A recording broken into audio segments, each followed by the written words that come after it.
Important disclaimer and viewer notice. This is an international broadcast intended for a mature audience, 18+. It is designed for global horse racing enthusiasts, particularly those in jurisdictions outside of India.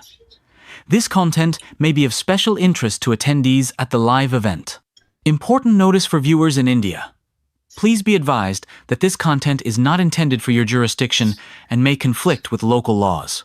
Please read the following carefully before proceeding. 1.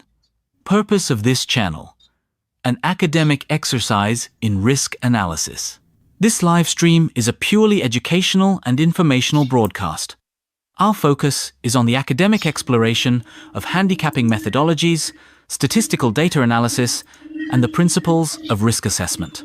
Crucially, our analytical framework does not assess the probability of winning. Instead, our entire focus is on identifying and evaluating the potential for financial loss and the inherent risks associated with each variable. This is an intellectual simulation designed to teach a disciplined, risk-first approach to analyzing the science of horse racing.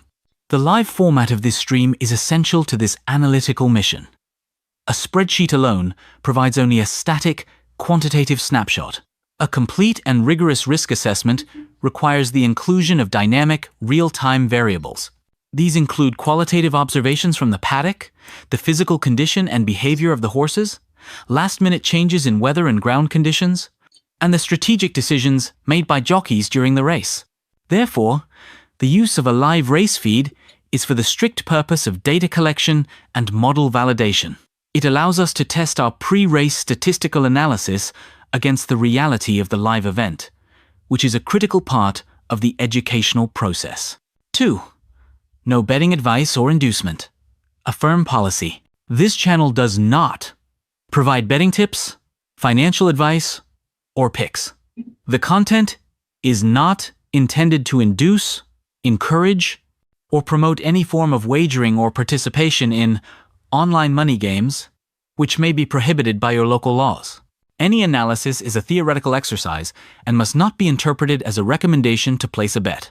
3. Strictly independent, supported by viewers. The host of this channel is fully independent.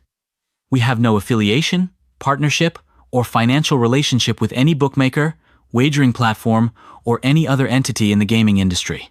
Our analysis and content are not sponsored or influenced by any outside entity.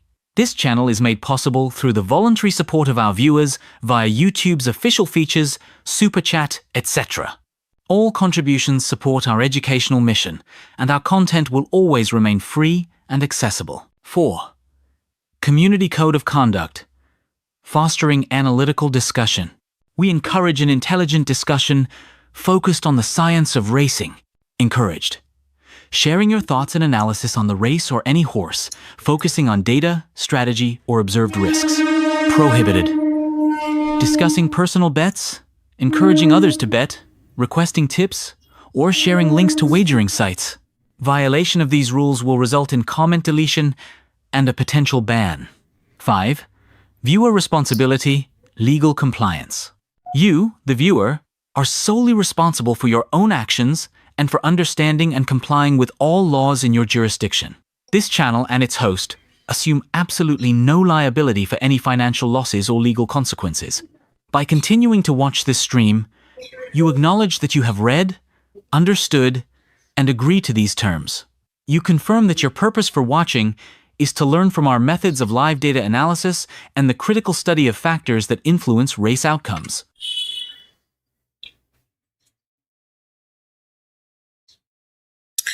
Good morning. Today is 8th of October 2025 and we are going to be doing some analysis today.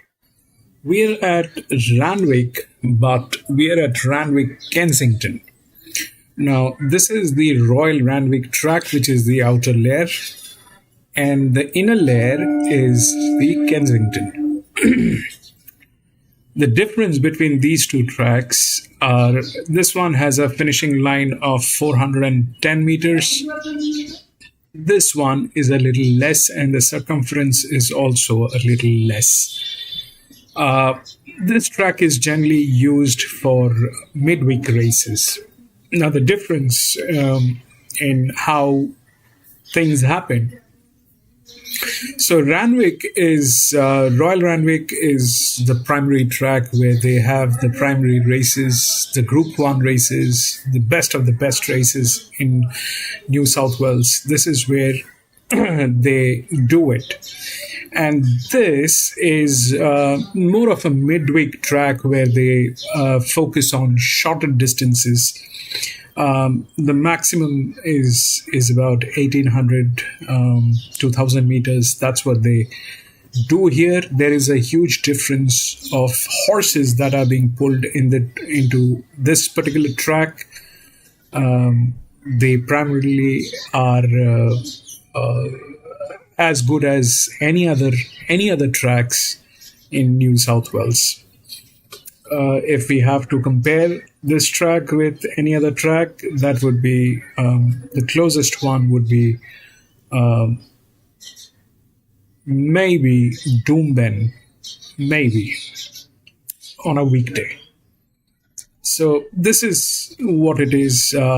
It is volatile because they do not bring in the best of the best horses. It is more of a trial kind of a scenario. They will bring in horses that are not exactly the top tier horses, but that's what they do, and that is where we're going to do some analysis today, and we'll see what we can do here.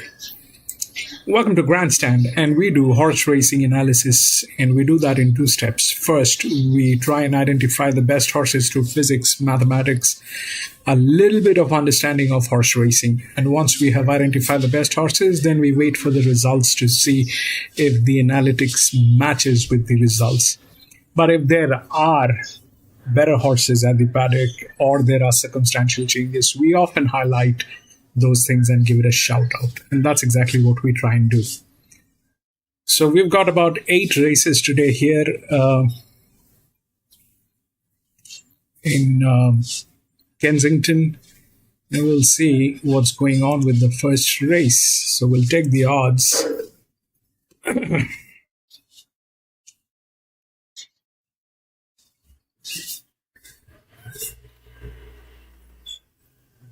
5348.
So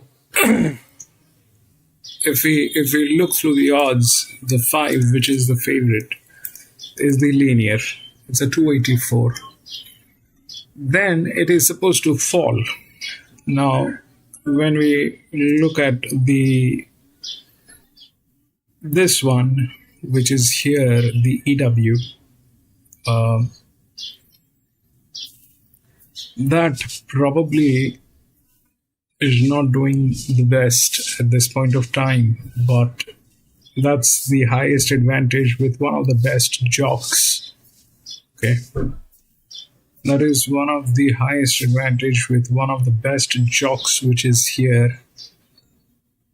That too is, it's not doing great, right? So is 4. Now, what is the difference between these two horses is this is the second linear, which is on a pressure, and the pressure is higher than this one when we compare and mirror it here. So the 4 is a higher pressure. And if we look through the leverage, these are the highest falls, all right? These are like the negative leverage where the horses have the highest falls from here onward. These are the highest, these are the lowest fall. This one is actually a leverage here, which is there, that 1. Okay, so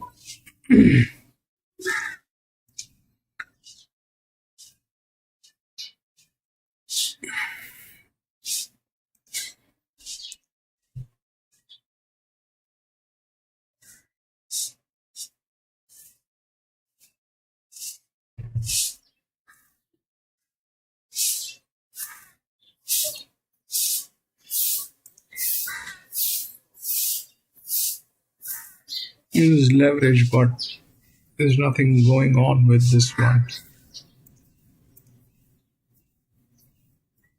That is a joke.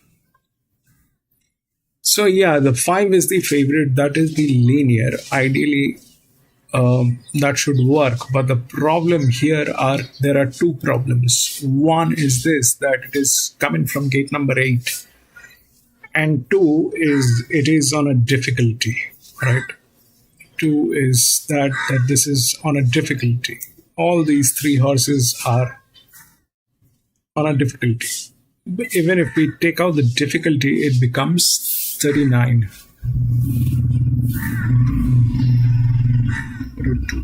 30, approximately 38, 39. Here we have a 39. This is a 34. Will become 32, 8. Disadvantage. So the odds are kind of right? Apart from the fact that this one is coming from gate number 8 and it has difficulty. Can it win? Well, this is a maiden race, and it doesn't have leverage. It doesn't have jockey. It is okay. It is not that it is bad.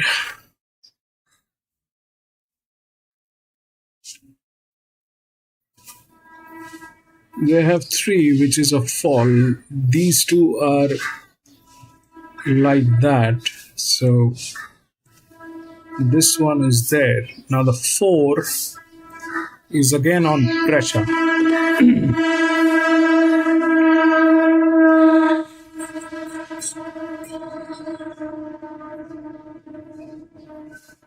So will it go to 4 because that's like that, or it'll go to 7?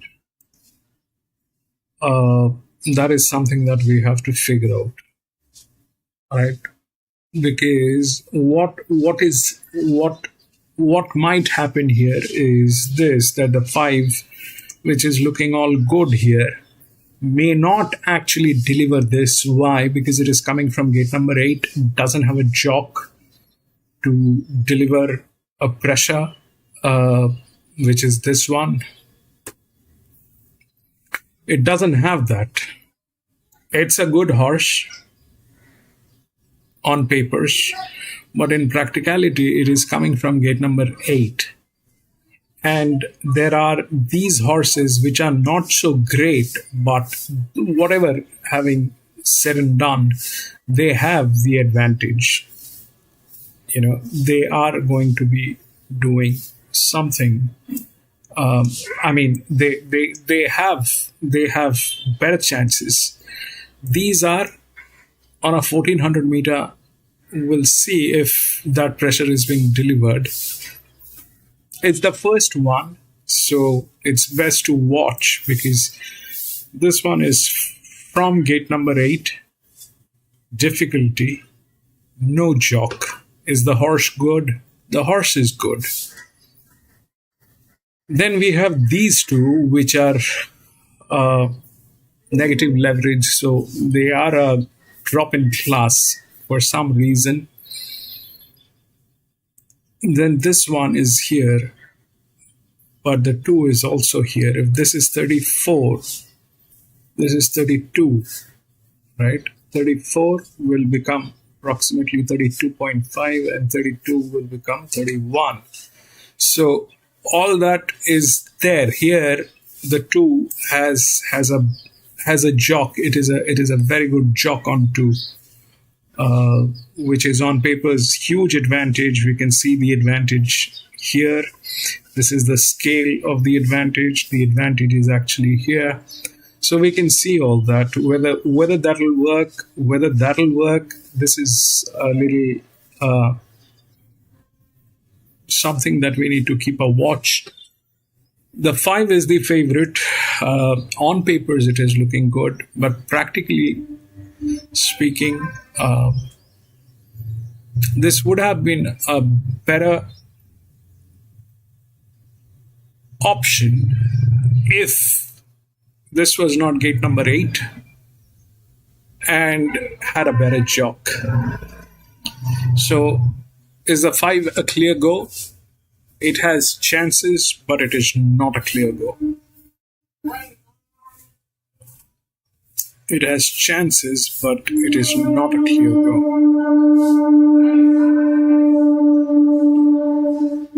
The 3 is with J-Mac.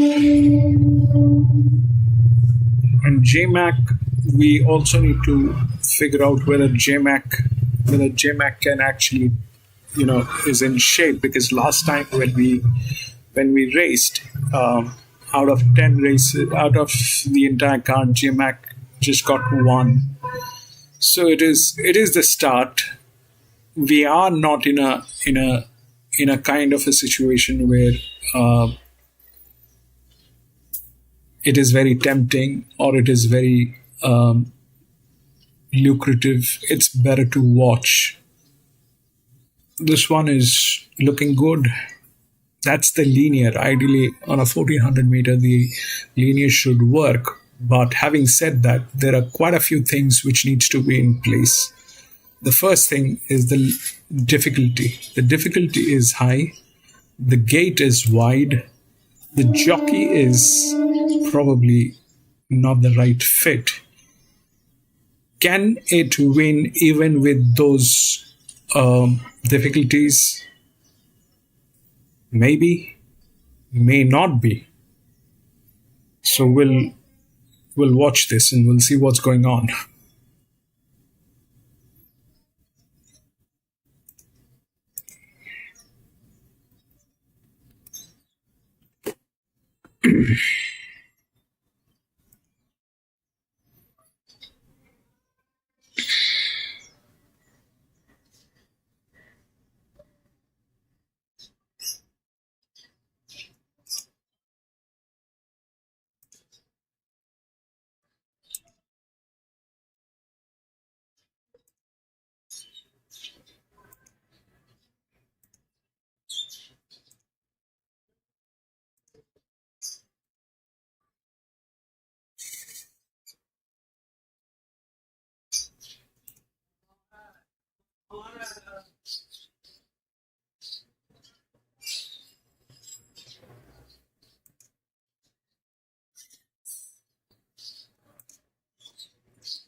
They're showing sale at this point of time, but that's the Greyhound. And we're about 10 minutes from the race.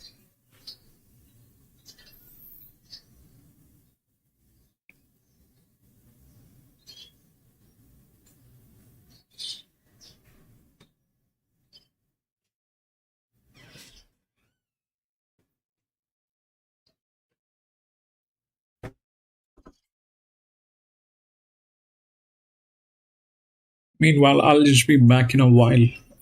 In a jiffy. I'll just go to the washroom, come back in a jiffy.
Okay, I'm back.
Meeting and the first of ace on the Kensington track. Beautiful day in Sydney, mostly slant, sunny, 29 degrees, good four, rail out three. Mr. Brad Davidson. Hi to you, David.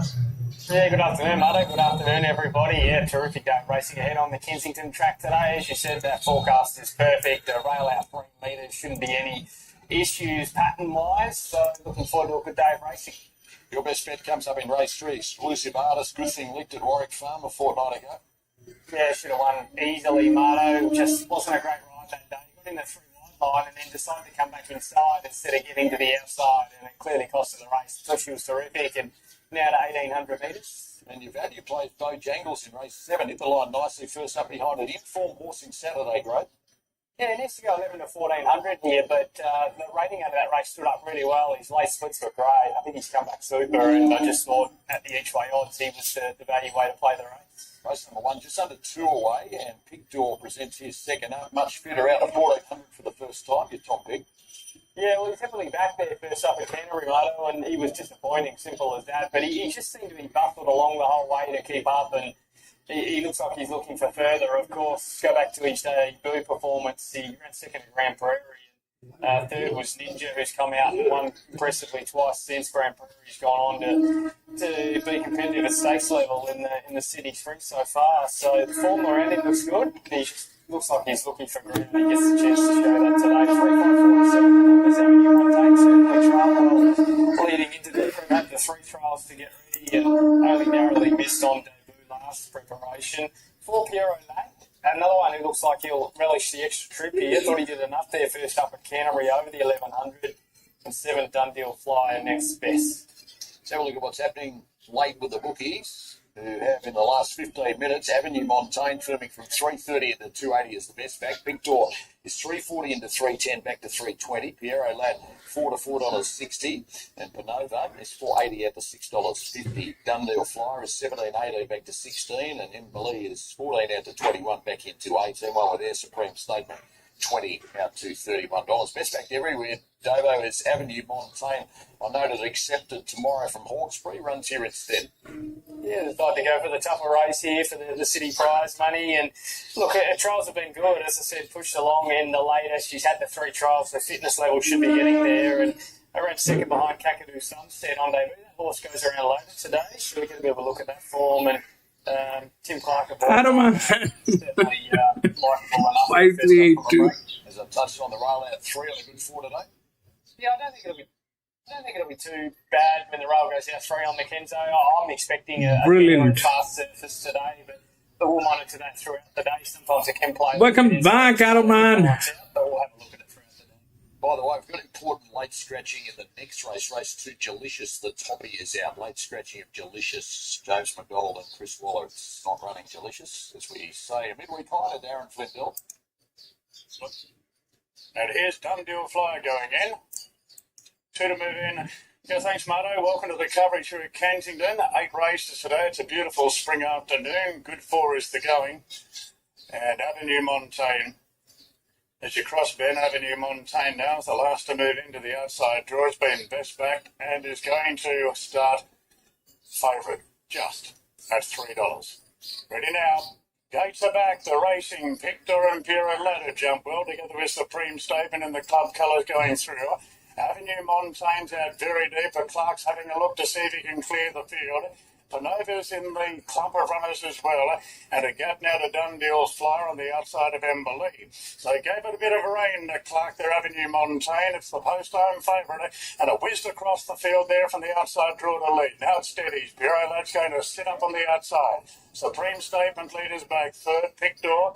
The second favourite now is 1 out, 1 back. 2 for the back, 2 Panova. Travelling strongly from Emberley. And Dundee Flyers tugging along at the tail of the field. So Avenue Montaigne really steadied the pace there, although Clark may have just quickened things a little bit, approaching the 600 metres by a length on Piero Lad. Then Supreme Statement, Pictor, Emberley, Panova. Dundee Flyer is last in the field to 7 as they turn. Avenue Montaigne's been very well backed. It's got Piero Lad chasing now off the bridle from Supreme Statement. Pictor's pulling out. Avenue Montaigne at the 300, 2 lengths clear. From Pictor on the outside of Piero Lad and further back to Panova. Avenue Montaigne being challenged now by Pictor wide out. And Pictor moved up to take the lead. Panova's thundering home on the outside. Pictor in front though, and Pictor will fend off Panova to win it by 382. Emberley finished in the third, followed by Avenue Montaigne. Piero You are almost there, Ottoman. It's just that. Last. Yeah, Pictor winning for James McDonald and Chris Waller. First win comes at start 3 Davo for the Colt by Written Tycoon. Yeah, he did more than enough there, didn't he? Lovely effort off the disappointing run at Canterbury last time. That's more like it today. Just really getting out in trick, was pretty strong late, as was Panova, who was a real eye-catcher and looks ready to win a race soon. So it's 3 beating 8 beating 2. 5 will grip on the run 4. Avenue Montaigne and Randwick on the Kensington track. Under.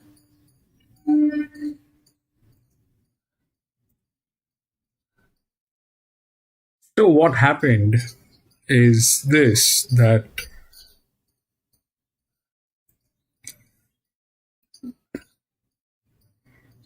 this was a difficult proposition.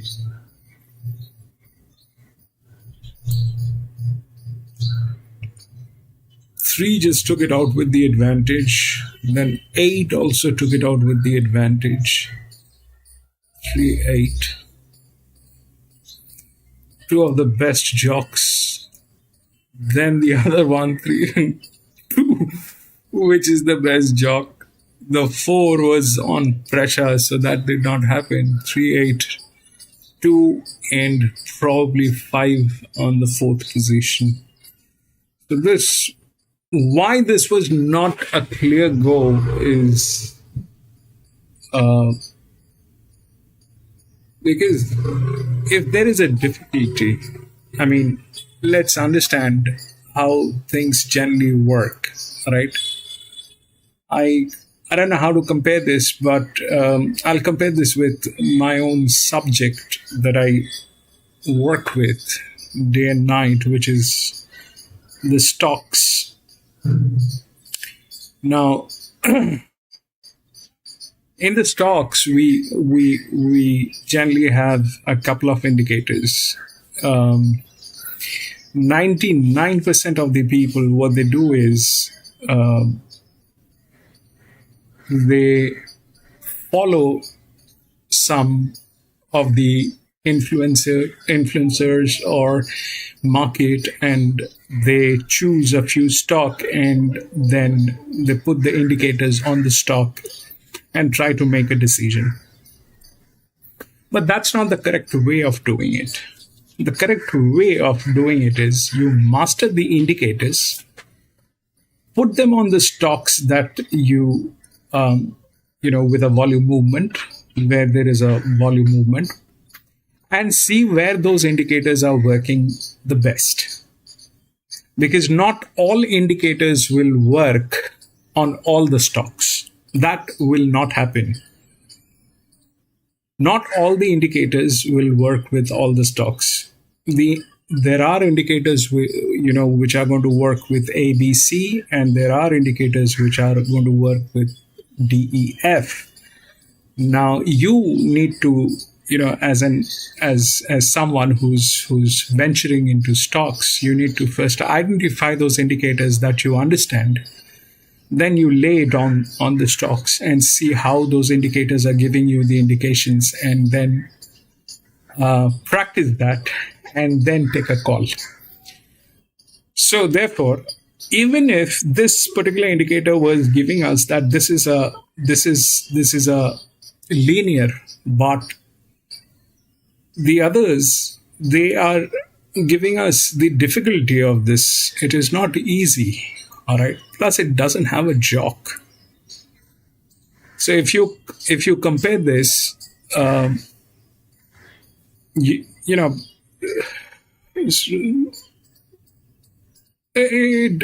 is not. I mean, going with 3 could have been an option, but it's a colt. Whether it'll run or not, that is a big question. It did have the advantage today, but whether or not it'll run, that's a big question. And it's a maiden, so best thing is to watch what's going on and then probably take your call. So we'll go to the next and see.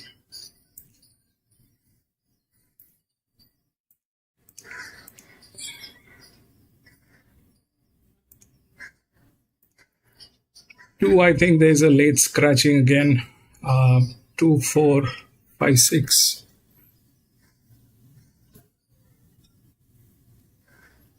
Two, 4, 5, and 6. 2, 4, 5, and 6. None of them are there. So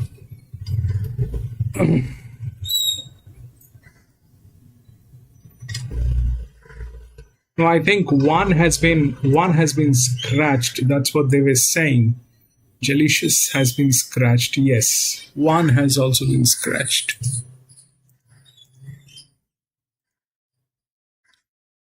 Odds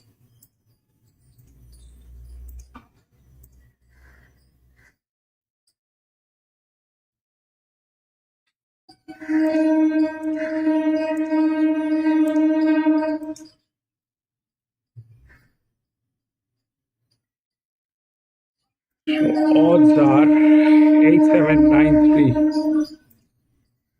There are only 4 horses. 8, 7, 9, and 3. 8, 7, 9, and 3.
So again, 8 is the linear. The leverage is this. If we go through the leverage, then we get this 8, 3, 7, 9. That is the EW. I mean, if we do that, it comes here, but it is a 4 figure.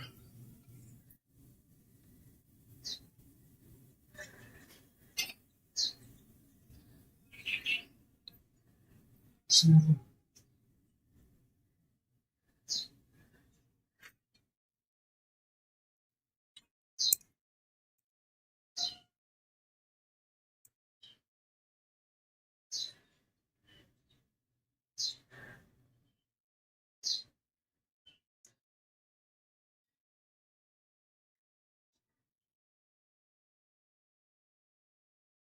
should be 8, 9. Should be 8, 9. This is a fall out of this. I mean, they have what? 8, 7, 9, 3. Why the 7 is out? There's a fall, and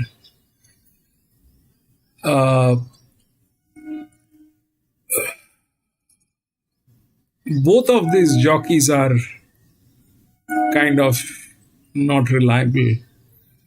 The one on 8 and the one on 7. But the 8 is probably the highest pressure line. The difficulty is not a huge thing. It's not a huge difficulty for this. 9 has a more difficulty in winning, but it is also the top rated. So even if we take out the difficulty, it should be about 41, 39. So that is where it should get. And though it has the advantage, but and has a better jockey. I mean,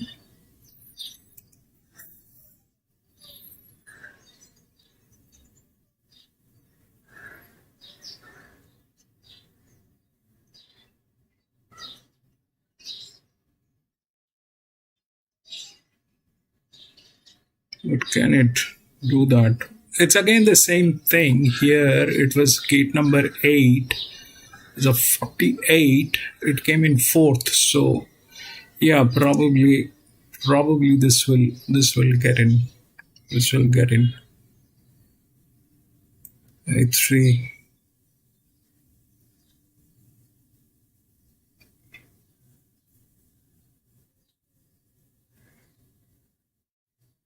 Eight, 3.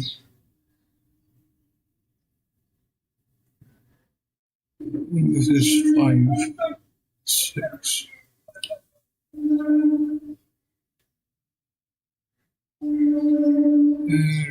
0.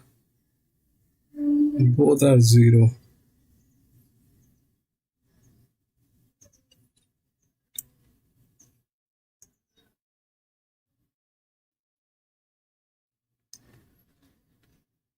So here also the 2 got in the 4th position, 3rd position, right?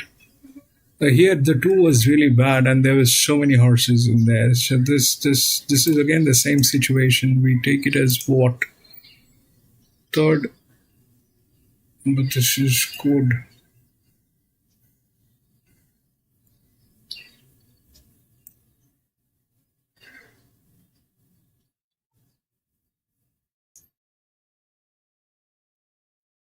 And for here 9-0, but then this will matter 6.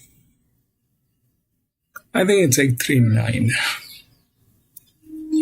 7 probably is a neutral. This thing is a neutral. This thing is a neutral. And then it's a huge fall. This thing can go through because of the advantage. This thing 0, this thing 0, then the advantage is here. This having a 0 and this having a 0, the 2 different dimensions. This with an advantage, I understand. Then it's 8-3-9 probably. We'll see how it works. 8-3-9 should we? 8-3-9 or 8-9-3, any of those combinations. But probably 8-3-9 because of the gate.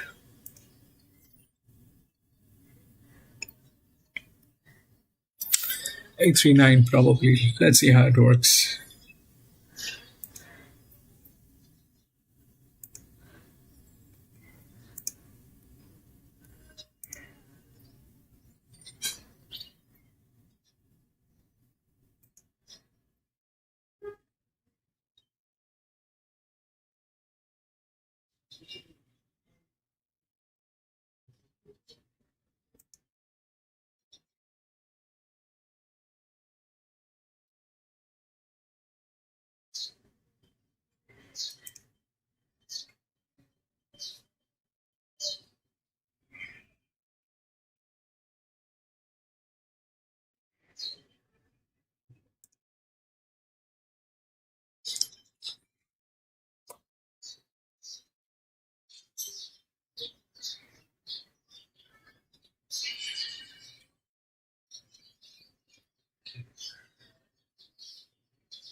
I mean, the quality of horses here at Kensington is as good as any other, you know, tier, tier two, tier three track.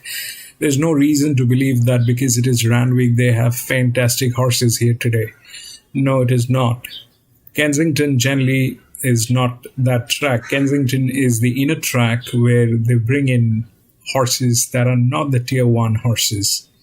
So you have to be careful. You have to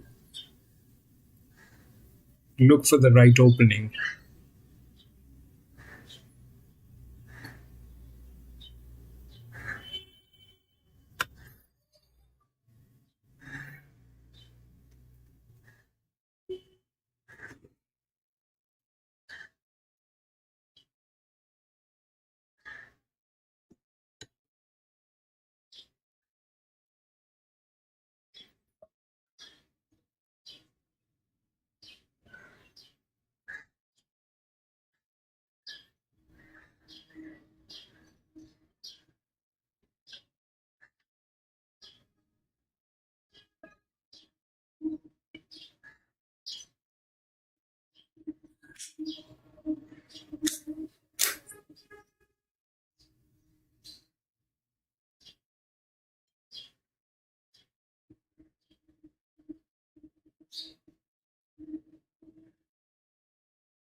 But then again, having spoken about this one, it is also important to take a look at which one has the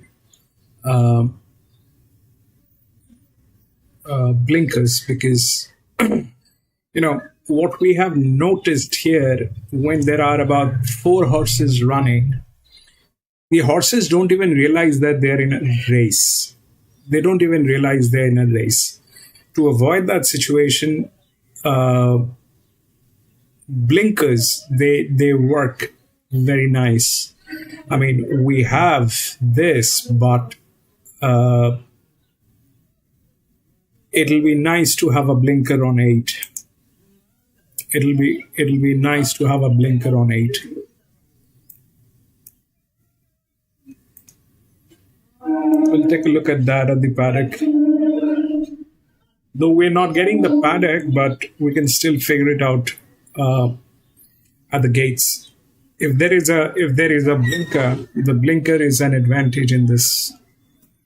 Whenever there are 4 horses racing, because they don't realize that they are in a race. They don't realize that they're in a race. That's a problem. They generally don't like to race like this.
I mean, that's a pretty good form line for a race like this, Marto. Now the favourite's out. Did look really hard to beat, Delicious, and terrible luck for connections there. But I'm with Jolly Good Fellow, who, ran well behind Ring of Roses. It's been going really well at this midweek grade. There at Bathurst last time. That race often stands up. It was a $110,000 race, and I was happy that way. It's a horse with good natural early speed. He can utilise the gate in the small field here and be there. 3, 7, 8, 9, the numbers in and out. Thought it was really good at Kembla latest. The second horse, Paul Rupert's run well out of that. He did clock the second best last 400 of the entire day there, closing off to score. Certainly back 50 metres shouldn't be an issue, and I like to run at Gossip prior to that as well. 8 Kakadu Sunset, got a great hope. I just thought it was short enough off the fresh run, but Delicious form does look really well, and that horse was $1.45 here before the late scratching, and the 9's the only other horse in the race. 3, 7, 8, 9. Played with the bookies, factoring in the late scratching. It's 210 to 230 Kakadu Sunset. The best factor beat it, maybe Moen. Number 9 for Tommy Berry, Chris Waller. 440, 460 into $3.80. She has met some handy horses this campaign, Dubber. Yeah, Nomination finished third behind that horse last time out. That horse ran really well in a stakes race at Randwick last weekend. Ran second behind Attica. So 9 has blinkers, okay? So, 9 looks fine. 9 has blinkers. I've removed those places where I used to add those things. We used to have something called a gear, which is not here at this point of time, but the 9 has blinkers, which is a smart move.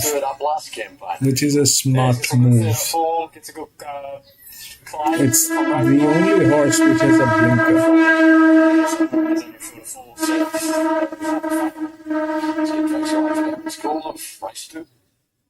Trotting up to gate 3. Maybe Mow It. It's been pretty well backed. Righto, Brad. Maybe Mow It's the last to go in. It's probably been best backed outside the favourite in this only field of 4. They're all set. Ready to run now, and they're racing. Jolly Good Fellow bounced out well off the inside from Kakadu Sunset, and they're going to dominate in the early part. Maybe Mow It has been pretty well back today. He's just shading in and out as they go into the first turn. So Jolly Good Fellow is going to lead for Braithnock. From the favourite Kakadu Sunset, and Clark's got a good grip there on the favourite. In and out tugging along there in the Democracy Manifest colours. Racing on the inside of Maybe Mow It. 800 metres to run in the second race of the day. The one that was going to start odds on, Delicious, was a scratching at 10 o'clock this morning. So here we are with 4 runners. Jolly Good Fellow leads by a half to Kakadu Sunset. Now Maybe Mow It given a bit of rainbow berry, starting to creep into it in this very slow run race. And in and out is behind the mob coming around the turn. So Jolly Good Fellow, Kakadu Sunset, Maybe Mow It. Jolly Good Fellow under plenty of pressure. And Maybe Mow It sustaining this run on the outside. Race to the front. Got a length up on Kakadu Sunset. In and out's into the clear. And is asked to close off. Maybe Mow It at the 200 metres. 3/4 to Kakadu Sunset. Then came in and out. Maybe Mow It aggressively ridden now and responding from in and out. He's coming with a late rally to the outside. Maybe Mow It clinging on. 9, 7, 8. They got the favourite. 9, 7, 8, and 3. The initial leader weakened out to finish last. Behind Maybe Mow It for Tommy Berry, paying $3.30 New South Wales, $2.90 Super Tab, $3.10 UTAB. Second win for the Light Race 4-year-old mare, starts 7.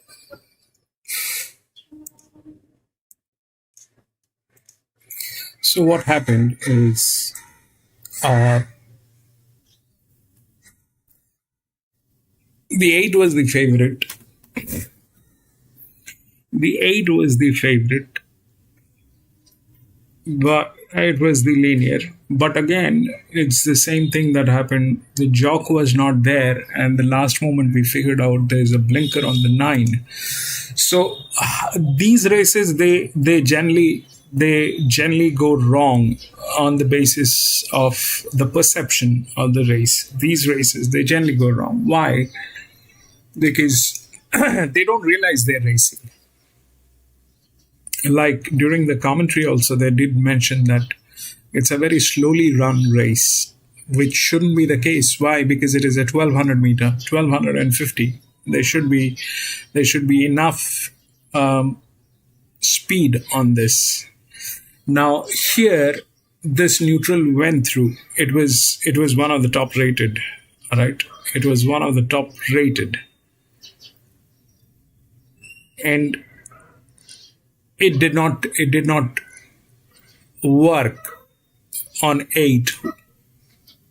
Both the zeros they went through, the 8 could not carry that pressure, and it just did not happen. And on top of that, the 9 had a blinker. So this basically is the kind of things that we gather from data is huge. We've had these kind of races back in the days, and the one thing which is very prominent whenever you have 3-4 horses racing, one with the blinker is a smart move. One with the blinker is a very smart move, because the rest of the horses, they don't even realize that they're racing. That's why it gets to that position. And the 9 today had the blinkers. It went through. We'll go to the next.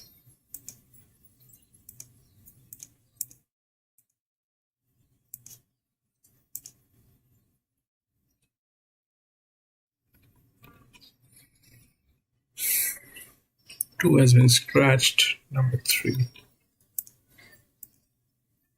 6147.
So these two are the two linears here. This is the linear, and then we have the second linear here. Right. Now they're talking about 4 and 7, which are here.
So this is the linear, but the pressure is more on this 6. Okay, it has a jock, comes from gate number 5,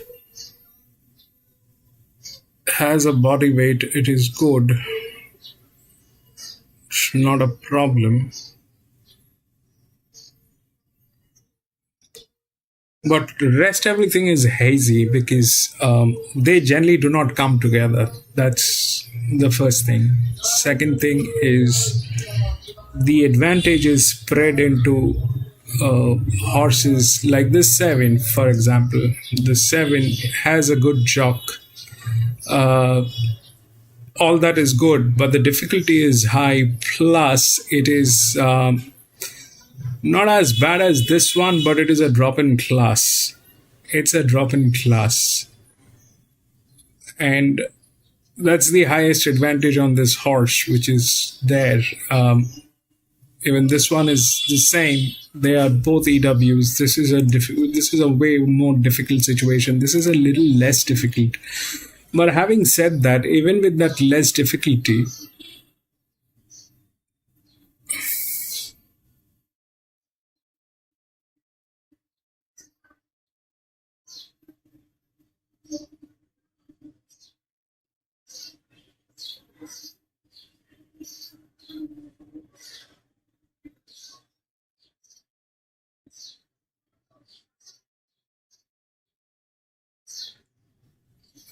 even with that less difficulty, it is still something to think about, because that's where it is like that. But bottom line, the 6 looks neat.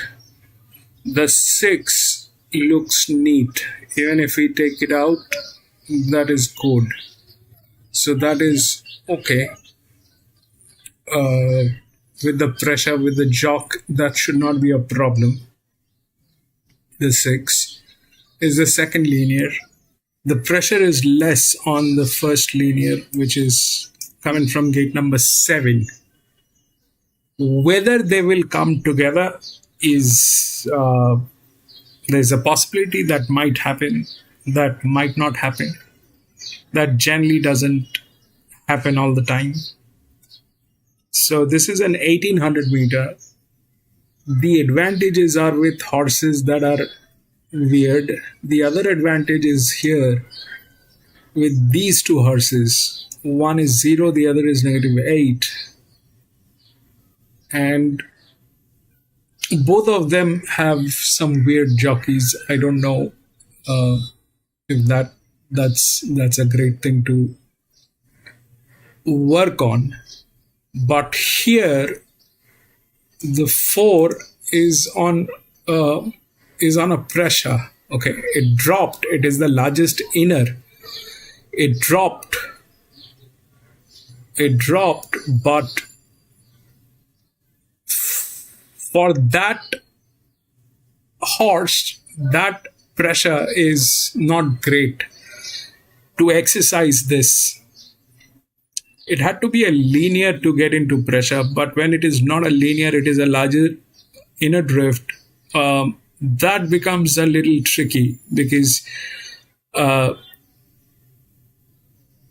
it comes under pressure. All right. If we look at the largest pressure, then that's where it comes. 641. It had to go down for this horse. It had to go down. It is not complementing this. It is not complementing this. So that's the problem. So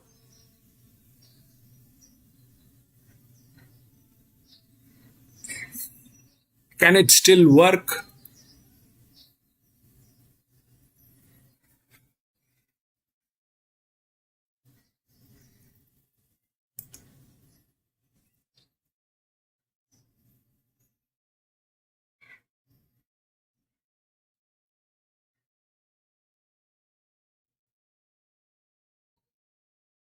We'll get to see, but the 6 looks good. The 6 is with the pressure line. It's an 1800 meter up till 2000 meters. The linears with the pressure wins.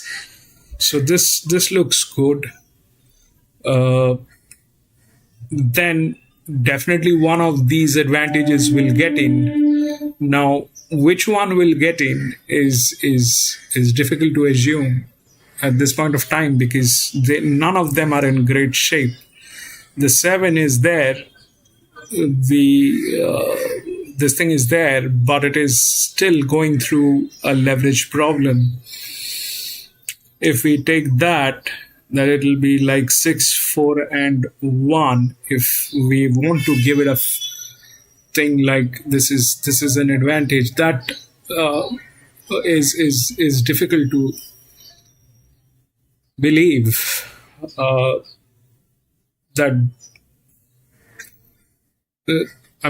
If that's a drift, this is also a drift, and this drift is like with much lower pressure. That is a 43, this is a 45. So this is 3 definitely is a check. I don't know if that 3 will get in, because there are other possibilities. I don't know if these 2 horses will do anything nice. The 7 and the 8, both of them are EWs, but both of them are drop in class. And this is a benchmark 72. It is not that we are analyzing a card which is a benchmark 90, 95, 100, or even 78, 84. It's a 72. So there are definitely quality issues here. in benchmark 72. It is not one of the top tier races, so we'll stay out of all this. I don't know whether that'll work. There's definitely problems here, there, everywhere, but the 6 should go through from gate number 5 with that jockey, with that pressure. It's an 1800 meter up till 2000 meters. The linears work. Since this doesn't have the pressure, this is a linear, but it doesn't have the pressure. But whether they will come together, that is another question altogether. Because generally that doesn't happen. Something with an advantage generally gets in. So 6 looks nice, neat. I hope that the 6 moves in. I hope the 6 moves in. The 6 is good. There's no problem with the 6. There's a difficulty, but there's a jock. Here, it is okay. We'll see how it works.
William, welcome back, William.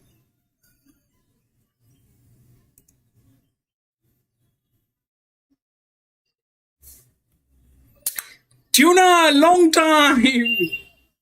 Welcome back.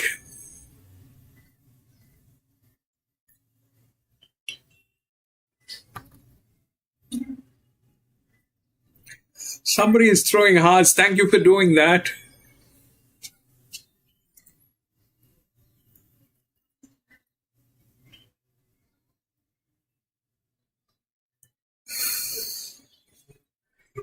We're at Kensington after a long time. I like to avoid this place, but we had zero options today. We had to get to Kensington. This.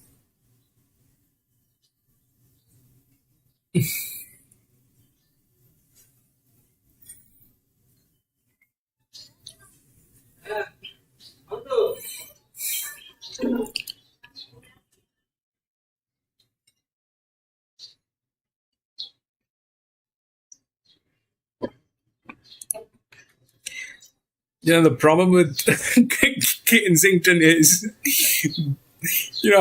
out of last maybe about 1.5 years of streaming online, we have never had good results here at Kensington.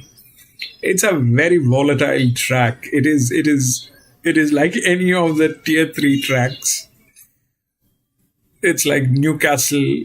It's like on those lines. They bring in horses. They are not top tier. And the exposure is too much. But we'll still try to figure out.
For the day, exclusive artist. Good thing licked a fortnight ago, Maury Farr. Yeah, she certainly was, Marto. She should have won the race and won the race comfortably, probably by a couple of lengths, really. She was in the 3 wide line, turning for home, and Zach Lewis just went back to the inside instead of coming out, and it was a horror show from there. She got out about 100 from home and was really strong through the line, but the bird had flown. And clearly should have won the race, and he'll be keen to atone because for a jockey of his calibre, that was certainly a poor ride. So I'm 6-1-7 and 4 here. I thought the danger was King Petro, who's been trialling well. John O'Shea gave him a good push on Queensland radio this morning. He's got the Willie Do It form out of the New Zealand Derby, and he won his maiden over 2,000 over there. So stepping out 1,800 is not too bad at all. 7 Wonder. thrown in third pick here. I thought the effort was good behind United Kingdom last time out. Hit the line really well, and if she's able to reproduce that, she was $41 that day, then she's got a great chance here. For Lusky, I just thought went up a little bit short considering all his form sort of on those heavy tracks of late. He's got to do it on top of the ground. He has won on good ground, but certainly been enjoying getting his toe into the ground. 6-1, 7 and 4 for me here. With a tab, exclusive artist 250 this morning, currently at 230. King Pedro went up at 360. Late 310 back out to 370. Last year, so last start winner in the race is 390 out to about 550 into 480 back to $5. Wounda 7 this morning, currently at $6. It's best back to those remaining. On race number 3, 75 seconds to get bets on. Let's have a look at the late activity with the bookies. Exclusive artist is $2.50 into $2.30 is the best back. King Pedro at $3.30 to $3.80. Busquier is $4.40 to $5.50, just edging back into 5, and Wounda $7 into $6. Exclusive artist, which has been close up her last 3. That hoof well and truly on the till, Dovo. Yeah, all the 4 runs back this prep have been great, Mardo. The tempo was against her too back. Her lace splits were terrific, and then last time out, it was just a case of, bad luck beating her. So she gets 1,800 now. I know she failed at 2,000 last prep, but that was sort of deep end and group race and sort of end of the preparation. So I think building out to this trip's ideal and expect her to go awfully close here. I am very wary of the toppy, just particularly with the positive comments from John O'Shea this morning. So he's the big danger for me. I didn't think there was anything else in the race I was too worried about, to be honest. And more speed in the latest of his 2 trials here, King Pedro, 2.44 off the winner. He was pushed along behind Mimo, who went down, Mimo went down south and, of course, was luckless down there. And a horse that clearly going well off those trials. Six gelded, I'm not sure, always get a bit gunshot when they come from overseas. But, look, he looks like he's going to relish the 1,800 here fresh. So will always run well at home on the home tracks here. And J-Mac booking's always a bit of intent there first up as well. Here's Darren. Linda, you ran well. A fortnight ago moving in. Yeah, thanks, Andrew. So 2:30 is the call of that exclusive artist. Was held up pretty awkwardly at Warwick Farm at his last run and really did hit the line well and clear. So Zach Lloyd is guiding exclusive artist into the gates, been backed into 2:30, been 2:50 pretty much all day, but 2:30 now. Here comes the New Zealander, the first Australian start, King Pedro, with O'Shea and Charlton. Warmed up late in a trial like a horse that's looking for 2,000 and can't recall one is the last to move in. Ready to go. Gates are back now, and Lusky hopped out quite well off the inside. Mr. Fabulous given a bit of a wind-up. Wounda's there and being sent forward, can't recall on the widest runner. Let's go 5. For the lead. The favourite will settle third last, exclusive artist by design, then King Pedro, and Sting in the Tail is last of all. So Lusky after the good start, shooting for 3 in a row and holds the front. Can't recall one, just wanted to get across from that wide draw, and it's got its spot sitting second. In fact, it might be a touch keen there at the 1,400 metres. A couple off to Mr. Fabulous on the inside of Wounda. 2 then to exclusive artist, King Pedro 2 lengths away, just over racing a little bit, and 3 lengths last of all is Sting in the Tail. So the field is pretty well strung out. Lusky on top, out by 2 lengths on Can't Recall One. Yes, who wants to over race there second, followed by Mr. Fabulous on the inside of Wounda. The favourite exclusive artist getting a good run back third last, clear from King Pedro. Sting in the Tail is starting to tack on as they go to the high street side of the course. 800 metres to run. Lusky under a good grip, leads by a length and a half to Can't Recall One. A couple off to Wounda on the outside of Mr. Fabulous, followed by exclusive artist Sting in the Tail, and the New Zealand star King Pedro's last of all, 6 off the lead. Lusky rolling, coming to the turn from Can't Recall One. Now the favourite gets going, exclusive artist pulling out. Wounda came out in front of it as they straighten up now, and Lusky is a narrow leader from Can't Recall One. Wounda and exclusive artist coming down the outside. Lusky is still the leader by 2. Wounda's chipping away, so is exclusive artist still in front. Lusky last gear inside the 150. Exclusive Artist is taking forever to get there. Wants to lay in. Last gear straight as a gun barrel and makes a swing in a row. Last gear 467. Exclusive Artist. No excuse today. Away third was Wounda, followed by Mr. Fabulous. King Pedro made some minor headway down the straight from Sting in the tail and can't recall when having done the early work weekend to finish last. Behind last year in career best form. First time it's ever gone 3 straight, because last time out was the second time it's ever gone back-to-back, Davo. Yeah, that's right, wasn't it? Just took control of the race. Marto out in front, as the map suggested. And exclusive Artist, as Darren said, no excuses today. Only...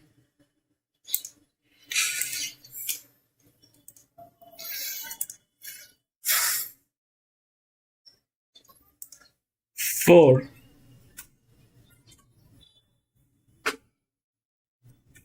The lowest, then 6, then 7.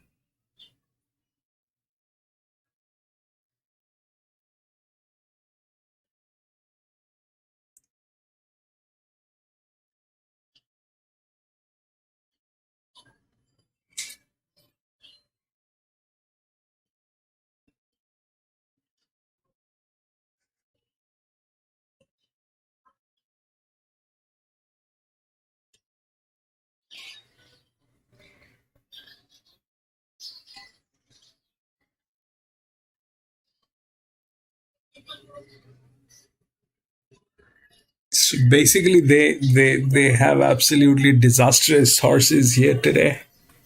That's all that the fact is.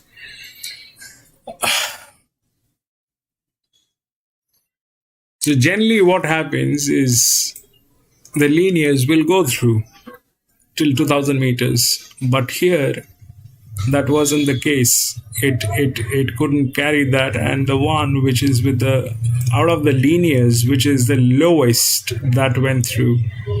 Then this one tried at the last moment. I think the strategy on this horse is not the best. The strategy on the horse is not the best. That's more or less the thing.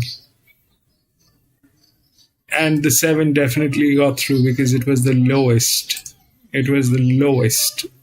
And this one was a drop in class. This one was also a drop in class, but this one was still better than this.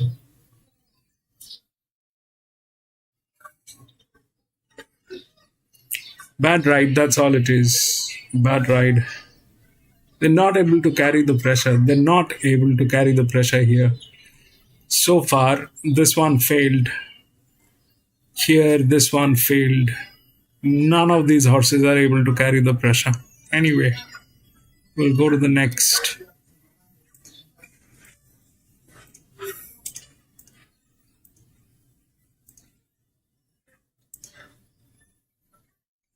This is exactly why I kind of like to stay away from Kensington. It's very volatile. 2 and 8 has been scratched.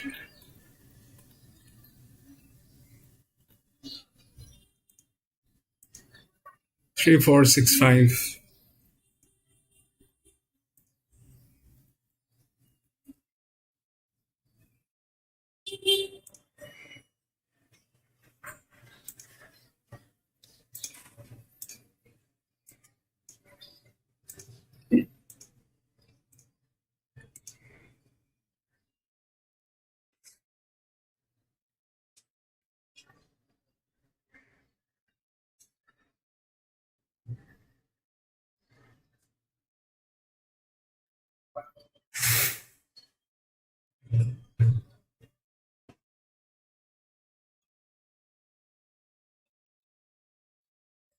So the linear is the 6.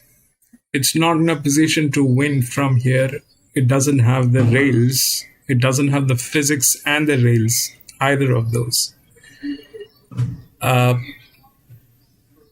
So 3 is the next one in pressure.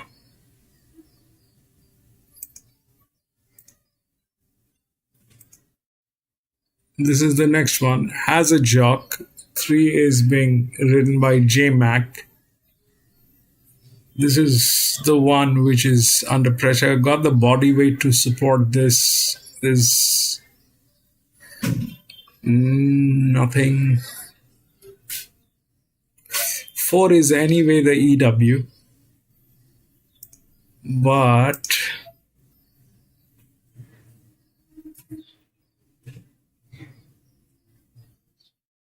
the EW.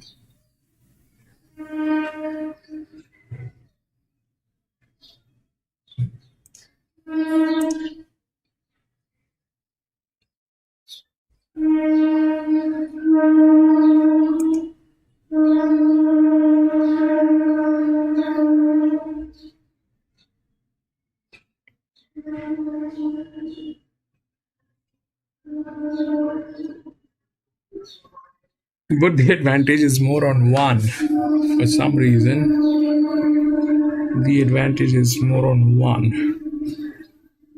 970. Let's see, this is good now. 4, 3.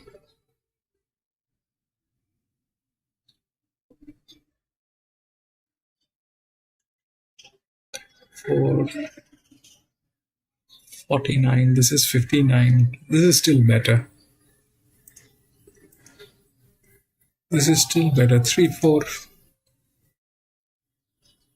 6. I don't know when and how it will get in.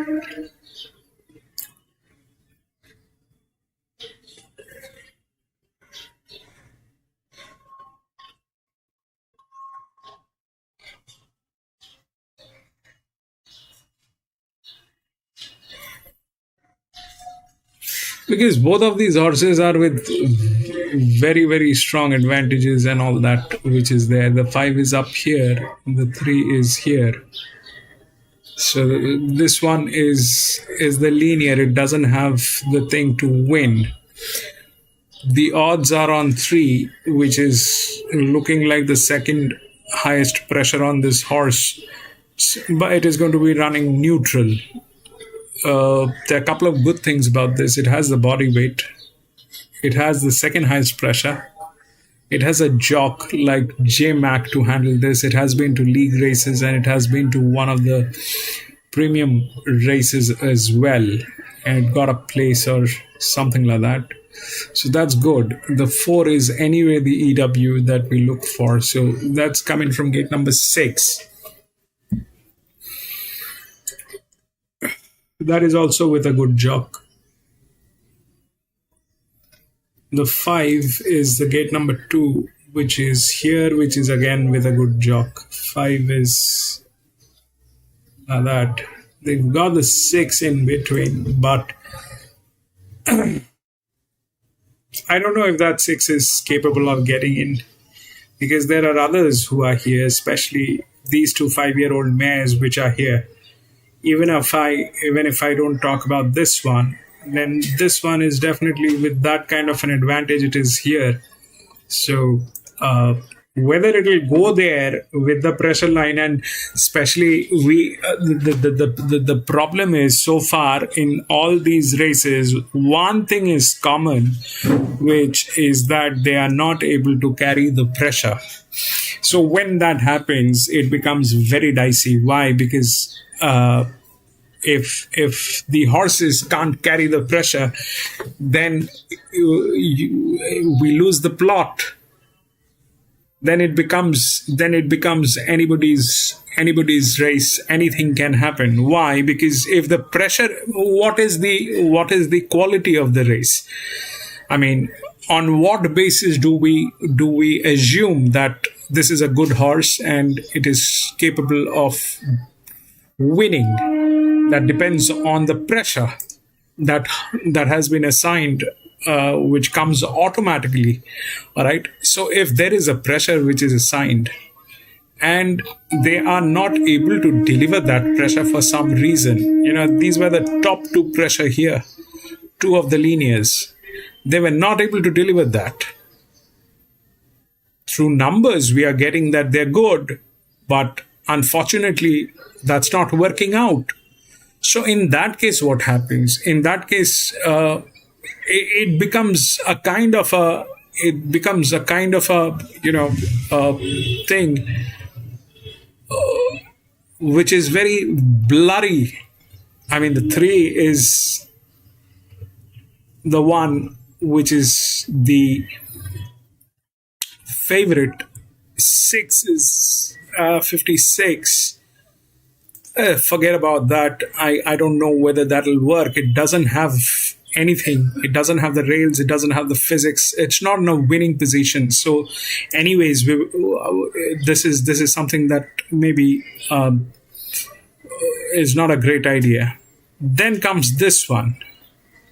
So far the pressure has not worked, and it is constantly increasing. Apart from this one was on a 2 race 90%, did not work. That's fair, but these two did not work. This was a benchmark 72. This one is a benchmark 78.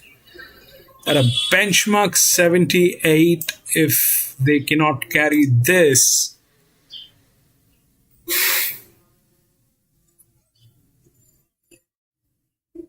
then I don't know what to say.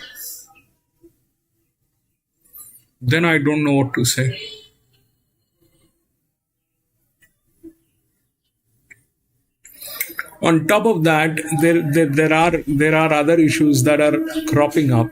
Like, for example, in this one, the 4 is the EW. We know that. Generally, that EW, like here, this was the EW, that is supposed to have the highest advantage. But here, in this case, it is not. So there has been some changes in this horse that it kind of, it kind of did something for which this thing has changed. That now gradually the pressure is getting. There's a pressure increment on this. This is the EW. Good. There's a great jockey. Should happen. But the problem is this, that it's a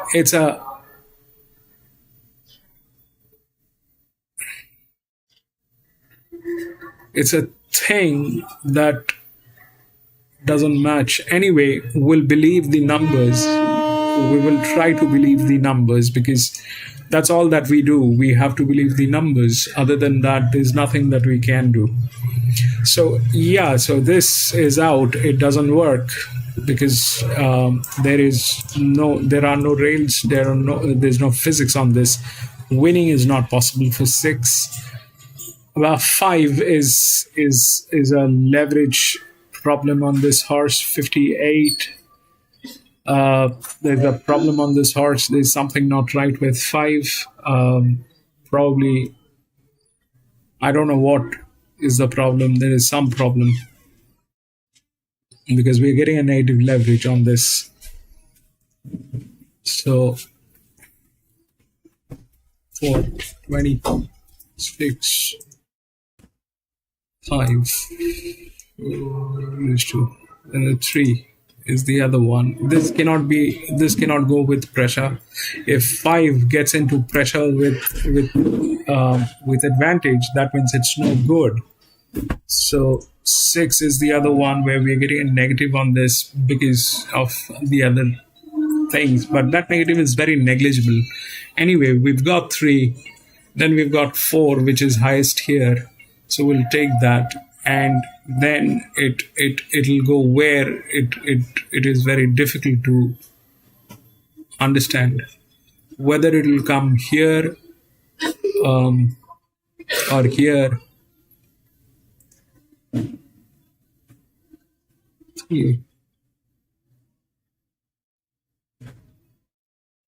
Because if they cannot carry the pressure, then this is probably a bad idea. But 3 again is looking good through the numbers. It is top line.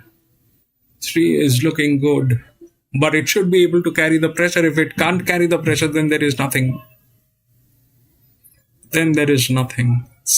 This one is the highest. Then it is this one, 77. This one cannot win. Then it is 3. The 4 is the right odd because it's an EW anyway. Relaxation is on the highest level. It's a better horse as well with that kind of an advantage. So things are like that. And 5, I don't know whether that will, because that thing is a linear which is supposed to have pressure, but it doesn't have pressure. On the other hand, it has advantage. This one is supposed to have pressure, but it doesn't have pressure. It is on advantage. So that equation, I don't understand what's going on with that horse. Apart from these two, everybody is under pressure, under advantage. The highest advantage is 1, not 4. But 4 is a better horse. So we'll see how it works.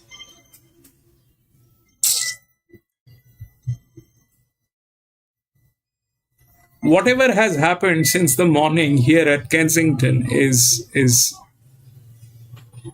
not the best demonstration of this track.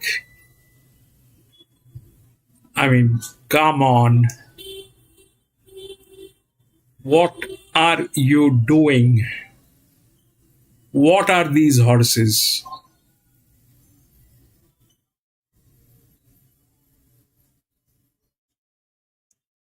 $72. Here it grows to say there's 115. Let's say that this is not getting in. If that doesn't get in, then I don't know what to say.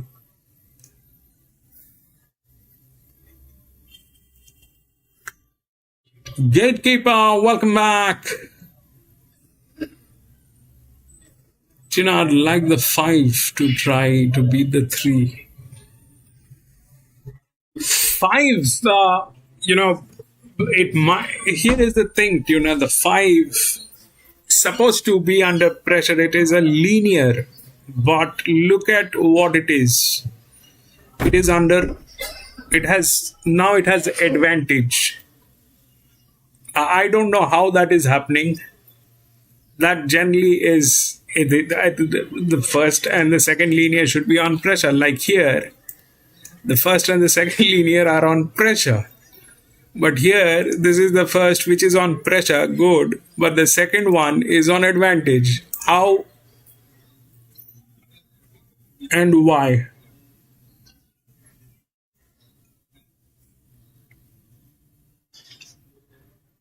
How and why? I mean, this is not what they are. This is the handicapping, okay? The handicapper's job is not to give them the pressure or give them the advantage. The handicapper's job is to assemble these horses together in this particular race. So it is not the handicapper which is giving the advantage. It is basically the advantage there persisting on this horse because of its past results. What has happened now? This is what we are getting, and how can a linear be under no pressure is something that I don't know. We will learn today what exactly this thing is. But yeah, so that when you talk about 5, since it is a linear and it is not under pressure, so this can work both ways.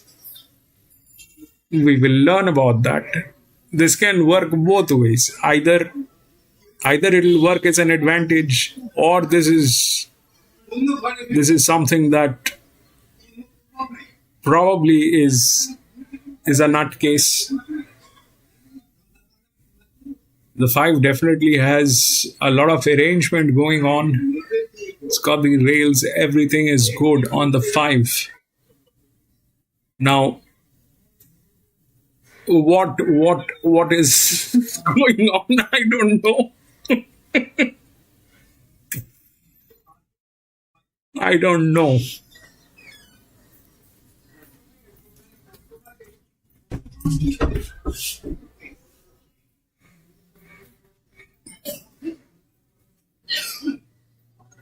I mean, this is something that will be good to see, because I don't remember when was the last time I saw anything like this, that a linear went on advantage.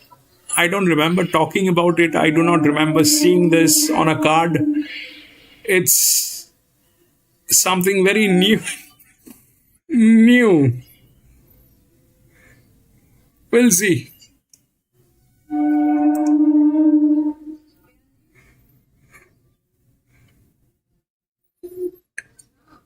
Some of the things are so crazy at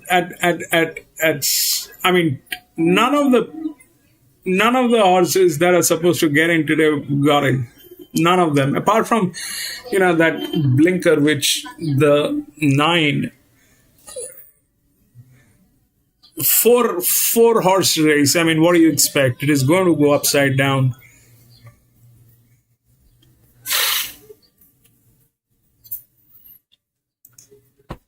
And this one is like that.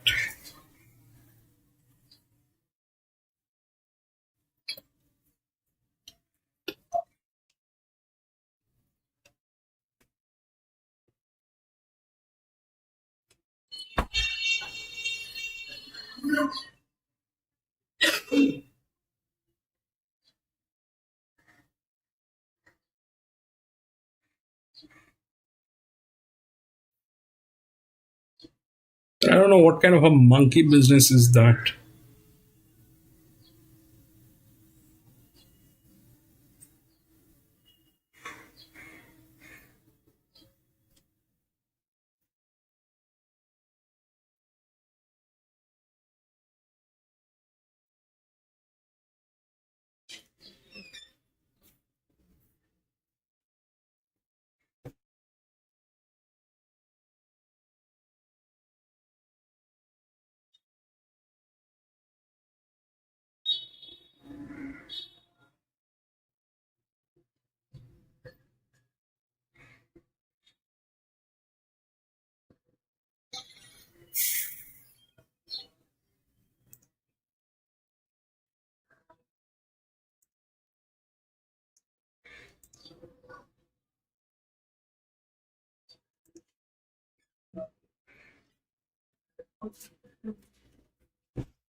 This one is playing like Muni Valley today.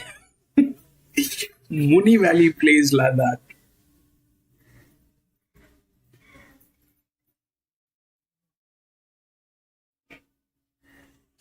Jesus Christ.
So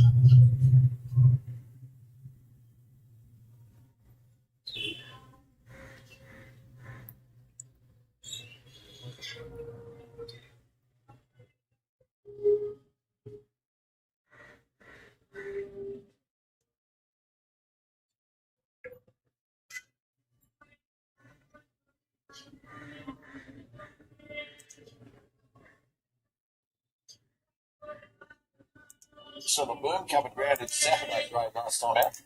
Yeah, look, she was a bit disappointing, Lado. She was heavily backed and not too far back and over race, so it was a bit of a skip run, but it's a bit of a D-day for her today.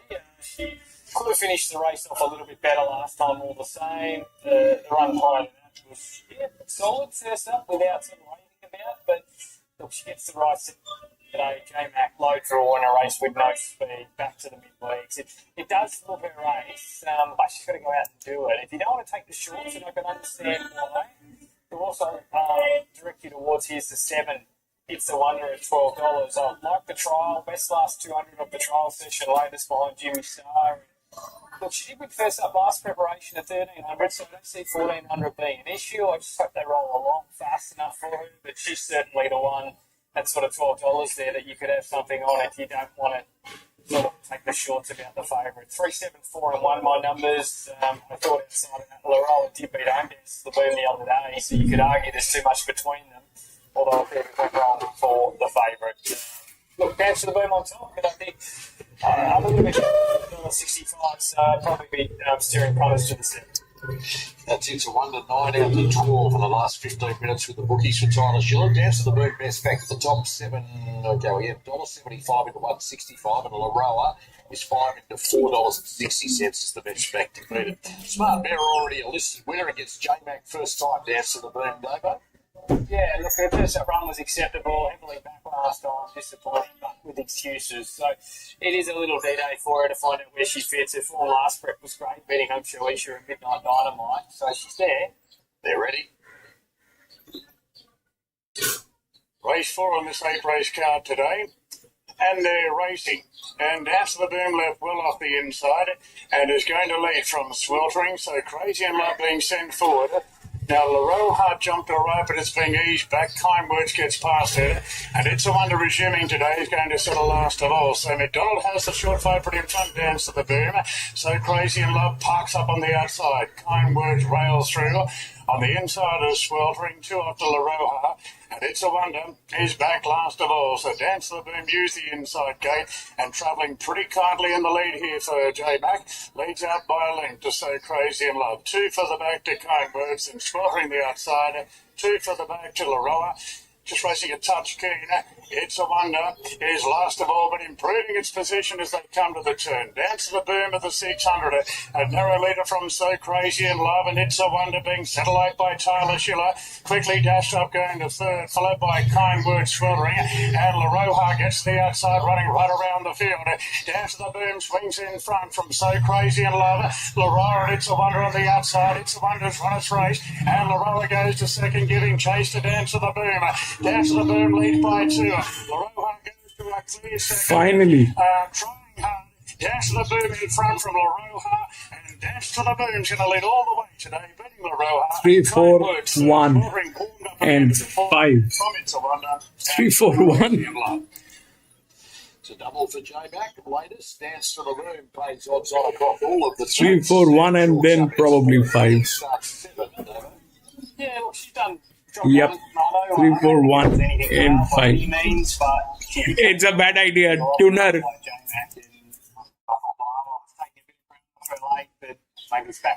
It is definitely not a good idea.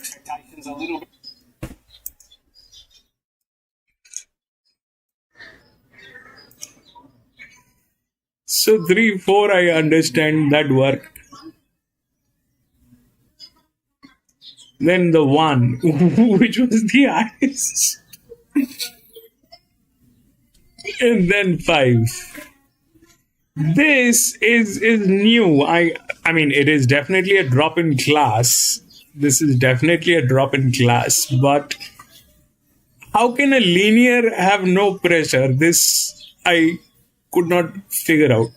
How can a linear have no pressure? And the one had the highest.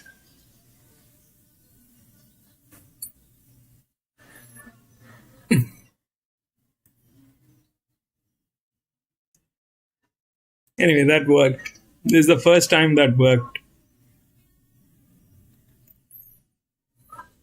We'll go to the next.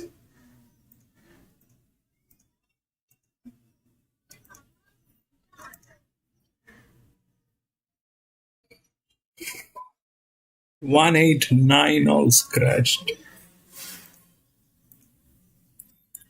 2537.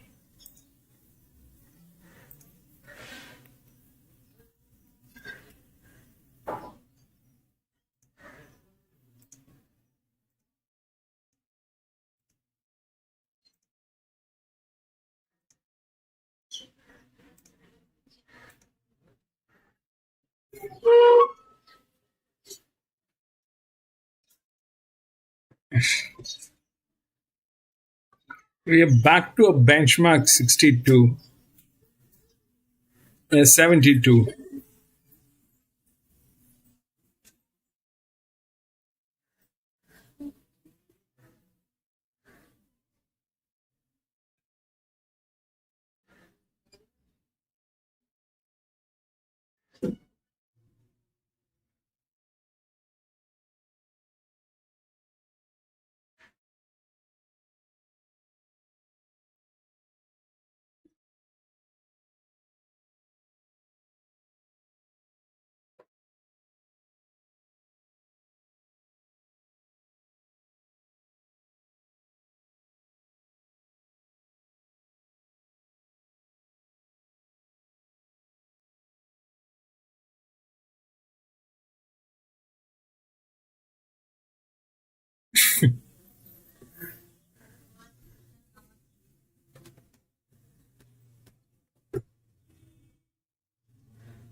So the 3 ran just 2 days ago.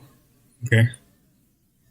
This thing raced 2 days ago. Came in second.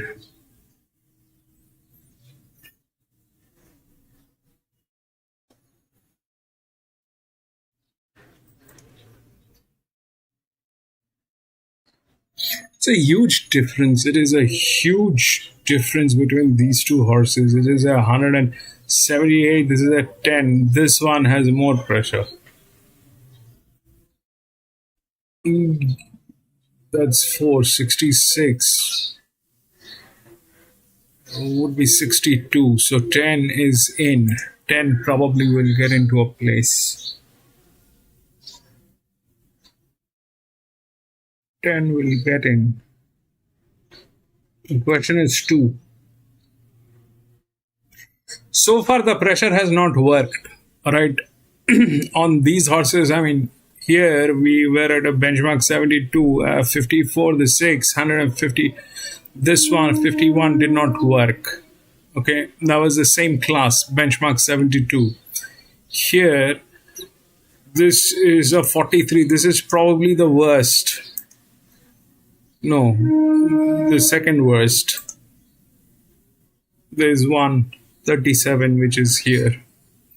This is probably the worst. There's a huge leverage on this horse.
See, the 2 and 5 that they're talking about is the right odd.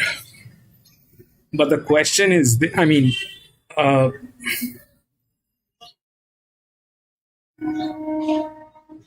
3 is like race 2 days ago. I don't know why they're racing this horse again, but that's not a great idea.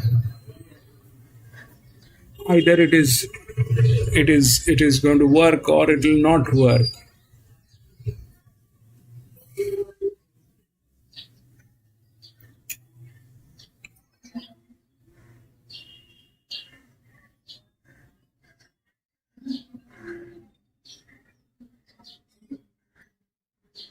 What could go wrong?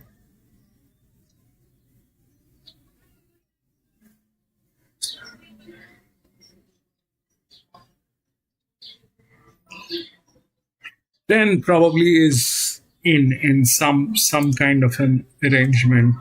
Looks like that. 66. Even if we take out that, it becomes 62. It has the second largest pressure. It's a 1300 meter.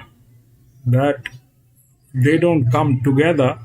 Whether it is the first linear or the second linear, they do first pressure, second pressure will not come together. But this basically is there in some form, but what is there in between is the question. The 5 that they're talking about is good, all right, has an advantage. This one is a 7-year-old mare, so I'm not going to talk about that. This one raced 2 days ago. I don't know, maybe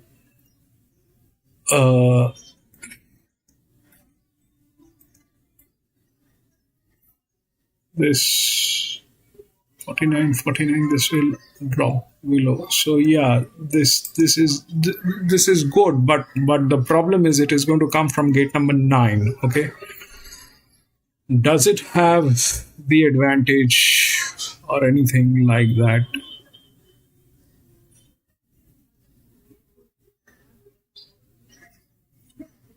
I don't know. This one, the 11.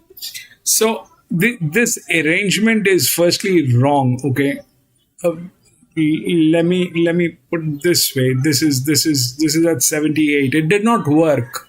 Okay, on a benchmark 72 here, a 51% did not work. Then we go up a benchmark 64. It did not work. The only thing that worked so far is this one, where the 3 was at a 77, but this was a benchmark 78. This is a benchmark 72, and we are talking about 78, 181. There is a jock, JMac. That's the reason it is the favorite. But the pressure, if we mirror it, it's 181. The horse, it doesn't, for some reason, it is not, doing the right numbers. I don't know if this is going to work.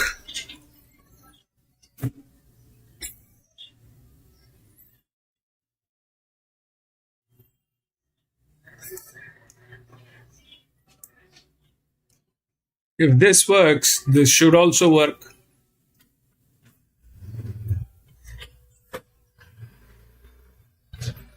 If 2 works, then 11 also works.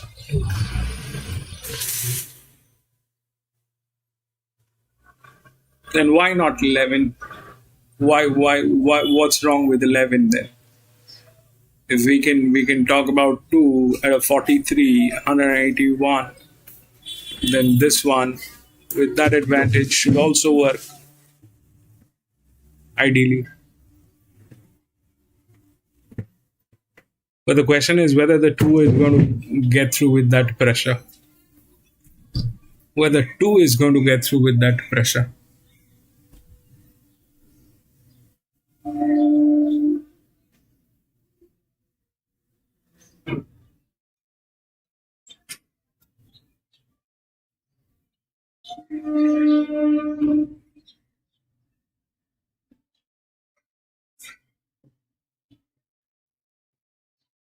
And again, the 3 is like the second linear. Here, the second linear was a negative run with an advantage. Here, the second linear is the lowest pressure that it is carrying. The second, from the pressure point of view, that's the lowest that it is carrying.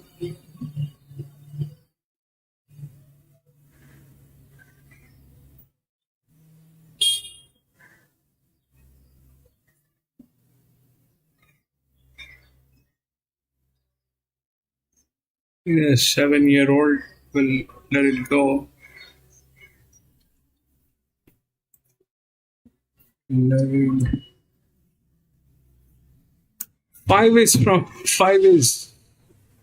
from gate number 9. In that means the 11 is in here, and it is not bad. It is. I don't have any confidence on these horses. I don't know if that'll work out. The 11 is the 2 that they're talking about is a linear. Okay, fair enough. But we've had linears that couldn't do anything. This one was a benchmark 78. Here it was 115 at a 56. That did not work. On a benchmark 72, we're talking about 78. Mirroring 181. I am sorry. I will not. No. This doesn't look like it is a great arrangement. This, and on top of that is the lowest, wherein this should have been the lowest. This is the lowest. What on earth is happening here today is God knows.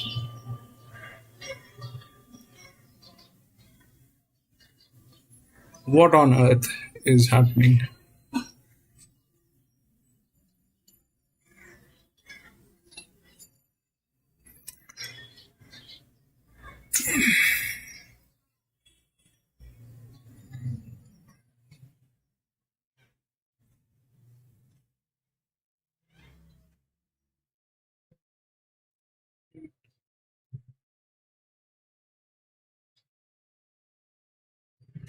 Three is being written by John. 10 is being written by Lloyd, Zach Lloyd. 10 is Zach Lloyd. Don't know. It doesn't look nice. It doesn't look neat.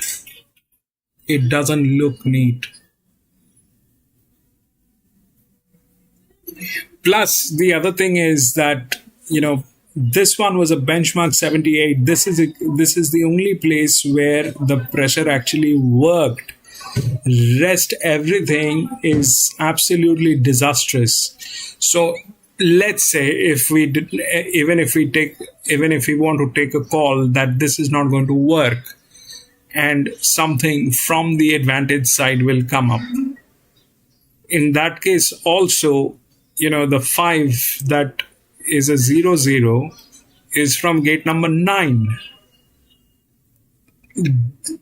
Plus, it doesn't have a great jock. The 3 is a 7-year-old gelding which just ran 2 days ago. I don't know why is it even here. That is not right. You can, I mean, why would you want to race a horse twice in a week? That I don't understand. The 7 is a neutral, plus there is a difficulty.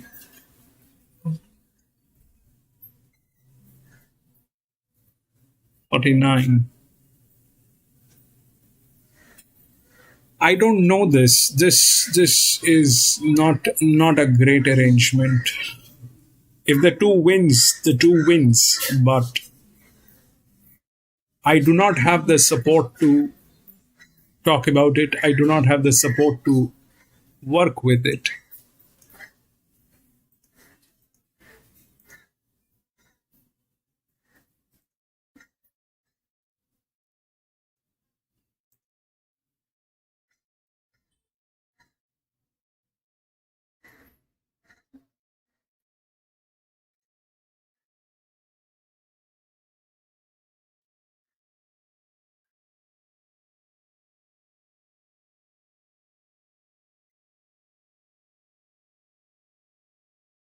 They're getting in horses with some kind of something that I don't know what they're getting in, but this is usually what Randwick Kensington is all about.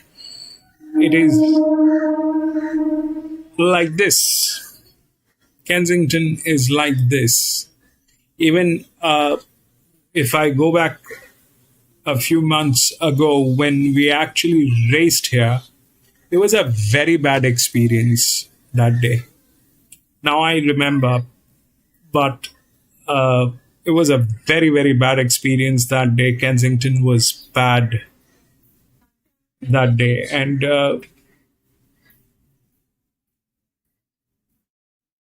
it's nothing new today. It is turning out to be the same. The benchmark 78 worked. Rest of the races, they did not work. So those are best to stay away from. I'm going to be back from the washroom in a jiffy.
Right, I'm back.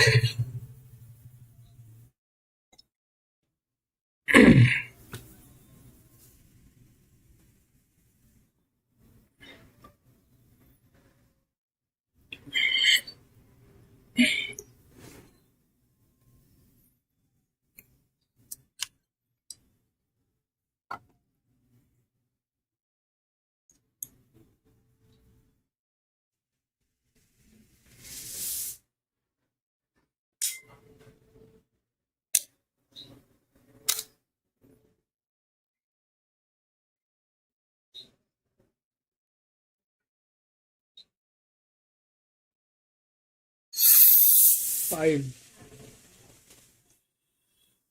Five.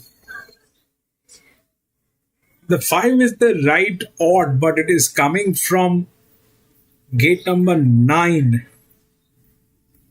The 5 is a good one.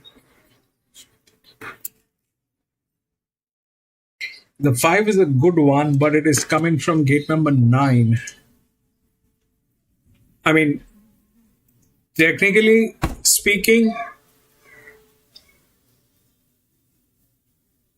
it's out of these two, it's got the body where it'll go. 49, 49. This is on pressure, so 5.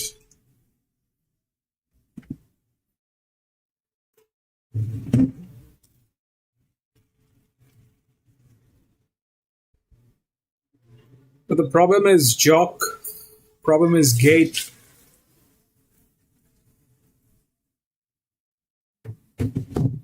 There are a few positives. It has been on this distance. That's good. The jockey has won with this horse once at least. That is there. All those things are there, but it is still from gate number 9. This I don't know if that 2 is any good. It is weird because if the 2 gets in, then the 11 also gets in. Why not?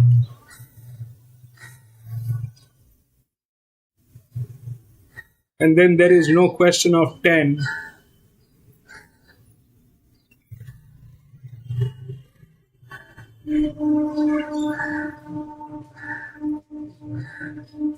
Then probably 2, 11 and 3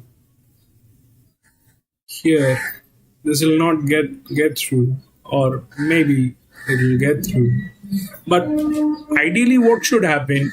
Ideally, I mean, the 3 shouldn't have had a run in 2 days. That's the first thing that shouldn't have happened, but that has happened. We can't change that. And this is not the pressure that we look for from gate number 1. Though it is a 7-year-old gelding, that is not the pressure that we look for. It had to have pressure on a 1300 meter. How will it get into speed? I don't understand. Then this thing comes up, the 10, which is a good one. If we take out then also it is 62. So that should be there. If 2 is there, and this is from gate number 2, then in between, the 5 is also the right odd. They don't have the 10, but the 10 we can see here on papers, it's got the rails. So the 10 is, I think the 10 should get in, and the 5 is in between somewhere. If the 2 wins, which is the biggest question mark, whether the 2 will win, which doesn't look like, but we'll see. I don't know what they're doing. This is not right.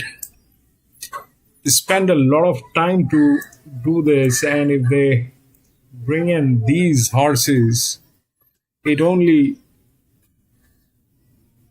makes me cry.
Numbers, here it's the first one there with our camera work there at the Q1 Lakes on the looks of it. Fifth event from Randwick is due in about 90 seconds from now. Let's have a look at what's happening late with the bookies here.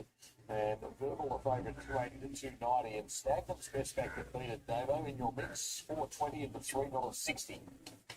I'm convinced he's a really nice horse. Saw him run well, beat Polyglot home, who's a Saturday city horse to go around $4 on Saturday at Rose Hill, for example. And that was back in February. He had a couple of runs the last prep and he's hitting the line well. I think 1300 kicking off probably ideal for him. And his trial was certainly solid enough. So, look, it's just a case of where he gets to from the gate. He's going to give him a little bit of a start, but he's in my body. And if you want Stobo's quality, the QR code on the screen you can scan quickly and you'll get a 50% bonus in bonus bets if it wins. Believe in Angels, number 7 should be Cherry Ripe, third run back, 7 into $6 for Tim Clark, Joe Pride, Dabo. Yeah, I've had a bit of luck with that quaddy the last couple, Marto. Got them home, and I've just put a couple of extra runners in with that bonus in mind, thinking, well, happy to go a little bit wider and try to get it home with bonus, get a few more bonus bets in the account for the spring carnival, of course, this weekend. But believe in Angels, yep. The last effort was solid behind Battle M and Hawkesbury, coming some ground there. And the effort prior to that was 61 at Wyle was good. Probably prefers a bit of sting out of the track, but the competitive chance in a pretty tricky little race. Couple being specs at big odds. Zoe is $91 to $51 late in Show County. The latest edition, $31.61, back into $41 as we take your trackside for the fifth. They were near miss at Newcastle last time in a very competitive finish behind Cloisters. It was the first cup winner at Scone. So Verbal's won the 3 out of 6. Joe Mack in the saddle. James looking for a treble now. Show County moves in. Here's Zoe. Chap Lever a kilo over. And Stagnant, there was late interest in the market for Stagnant. It was getting knocked out well over the $4 mark into $3.80 now. There's the line. Stand by. Racing, the replicant hopped out well. Stagnant flopped out of the gates last. Zoe showing good speed, and Zoe goes on to take the lead away from the replicant.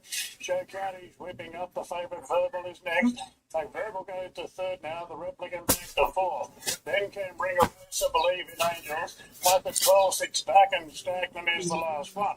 So it's Zoe the front runner down the side by a half to 3/4 on Show County.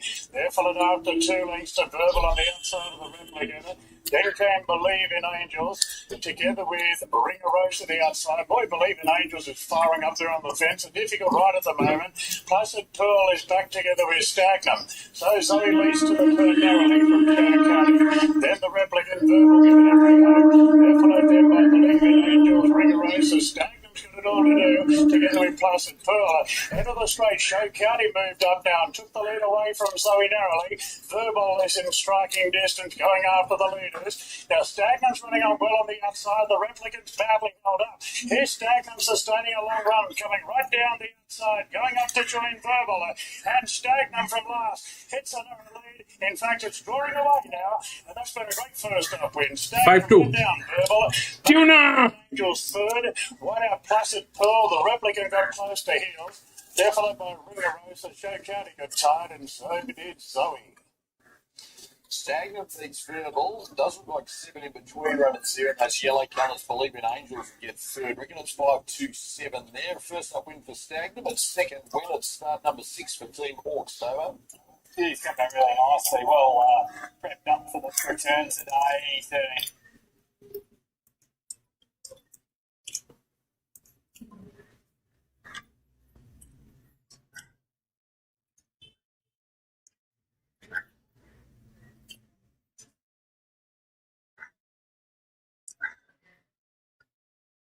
Did the job.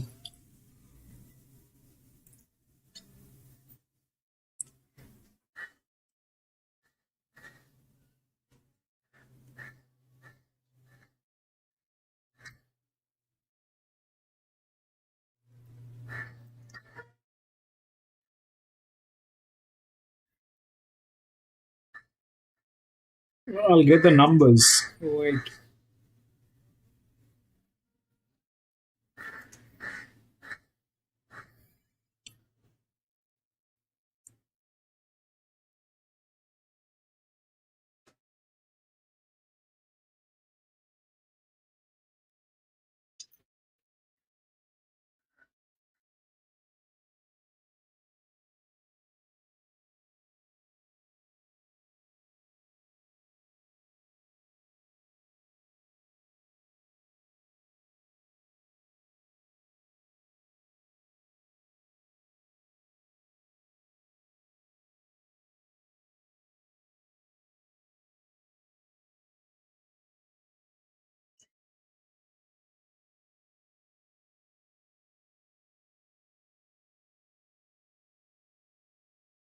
$5,276.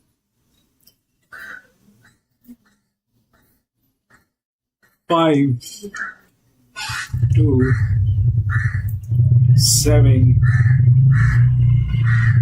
and 6. Man.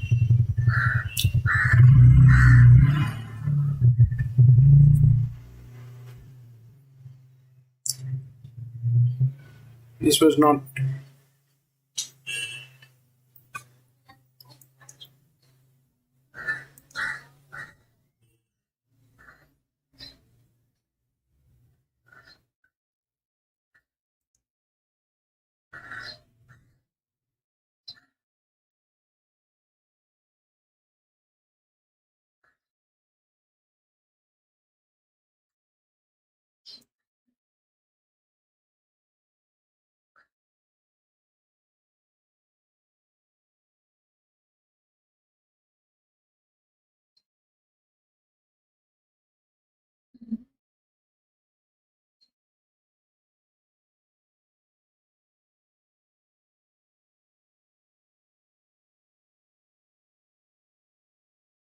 Anyway, we'll go to the next.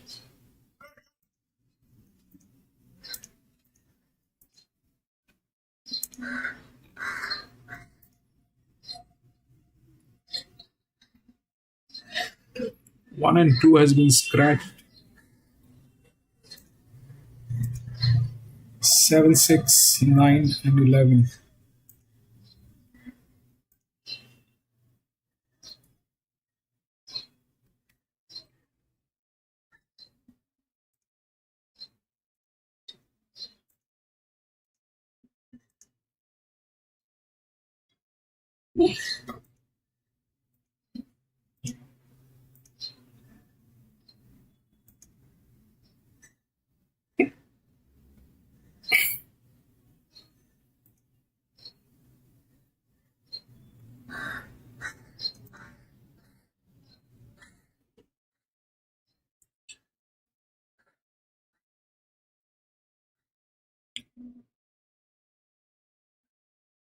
It's again a benchmark 72. So again, I think this time they have the kind of have the right odds.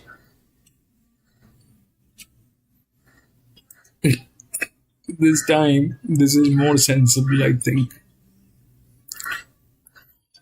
They're not able to carry the pressure in 1250. That is, I'm sorry, benchmark 72 here. This thing came in second. That is good. But this went through. And that did not happen. This, because of JMac, still tried to do something. That was a huge length anyway. The 7 is the right odd. The pressure is not working, so there are two EWs. One is this one, which is a 6-year-old coming from gate number 9. So that we will let go. Then we have another 6-year-old mare, which is here, which is from gate number 1. But that this is still better, the 7. Then these two are with pressure. God knows what they will do. Only God knows what they will do.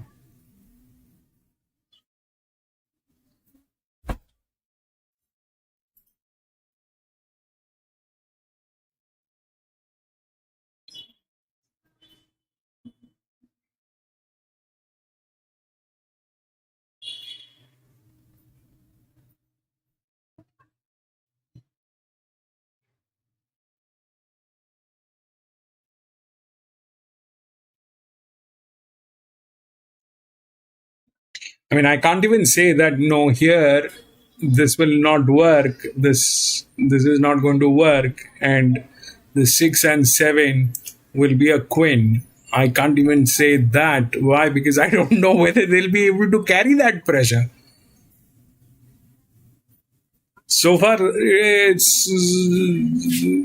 there's nothing. There's nothing.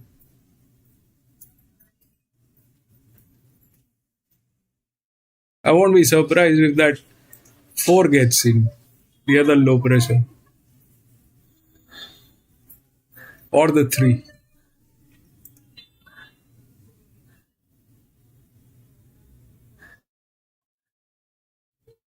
This thing is difficult, it doesn't have the rails. It's the third linear, but the 4 doesn't need the rails. The 4 doesn't need the rails. It has a jock.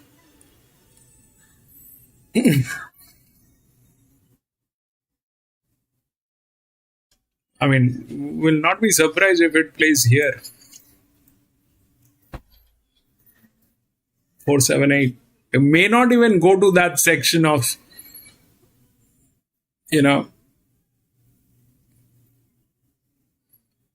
all those pressure points. May not go there.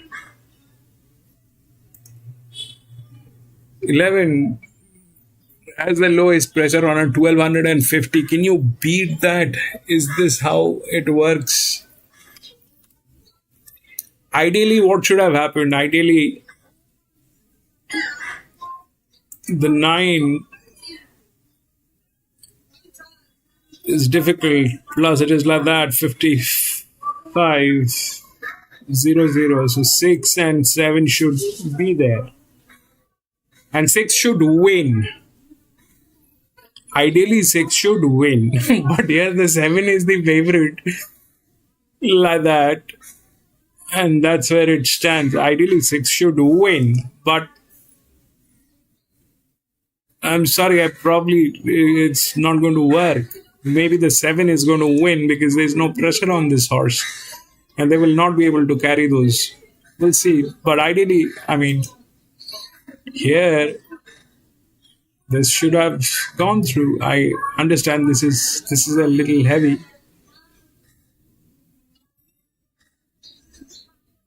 Let's see.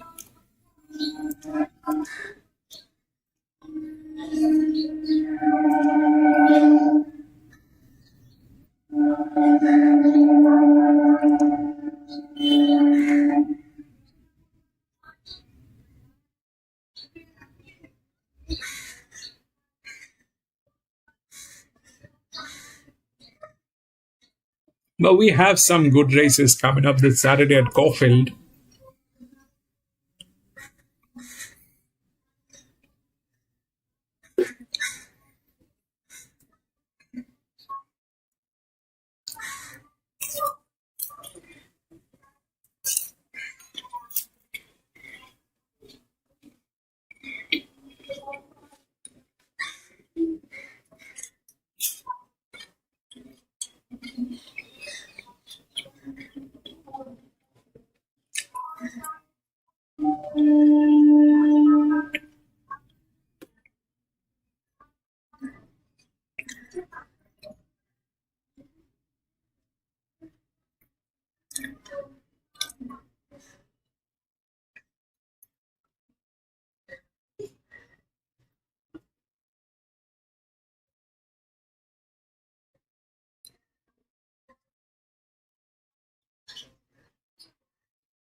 Gatekeeper, race 6. I like the 5. 5.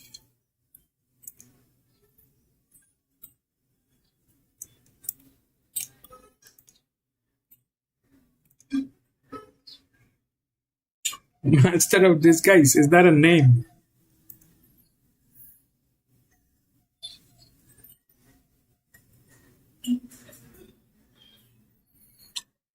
Yeah, but here is the thing. So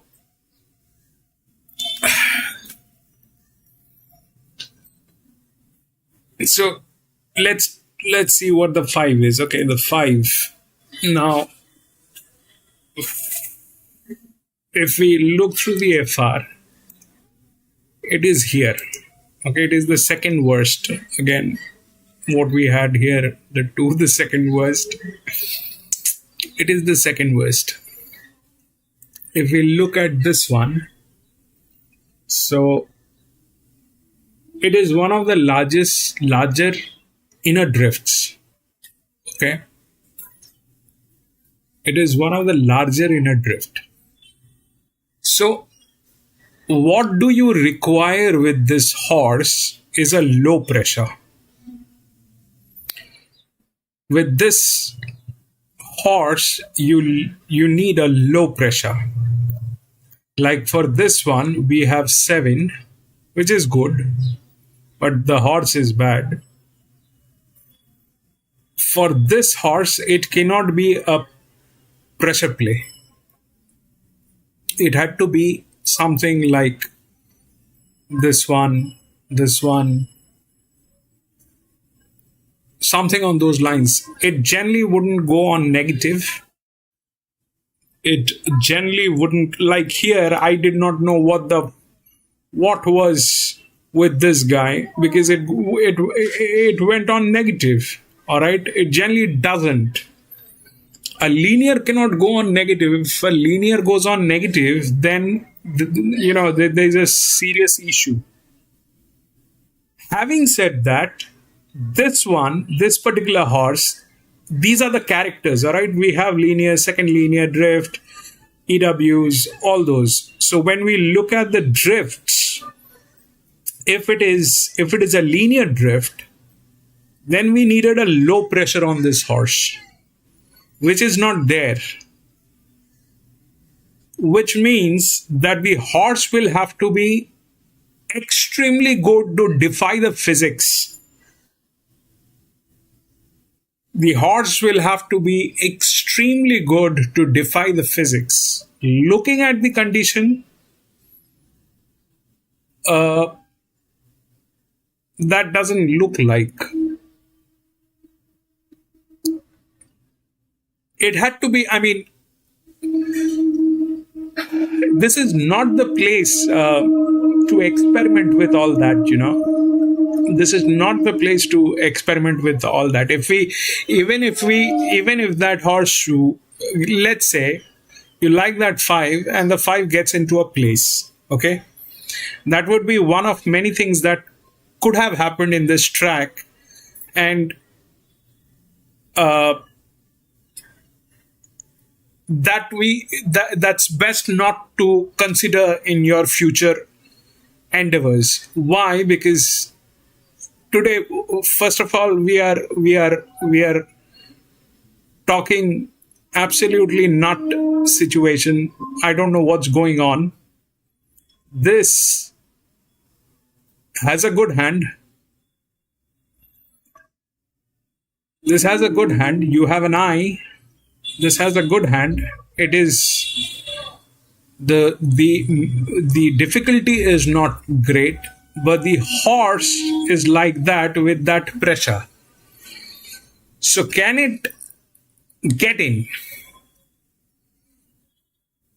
Now that puts these two horses into question. All right. This thing puts these two horses in question. And in what kind of a question?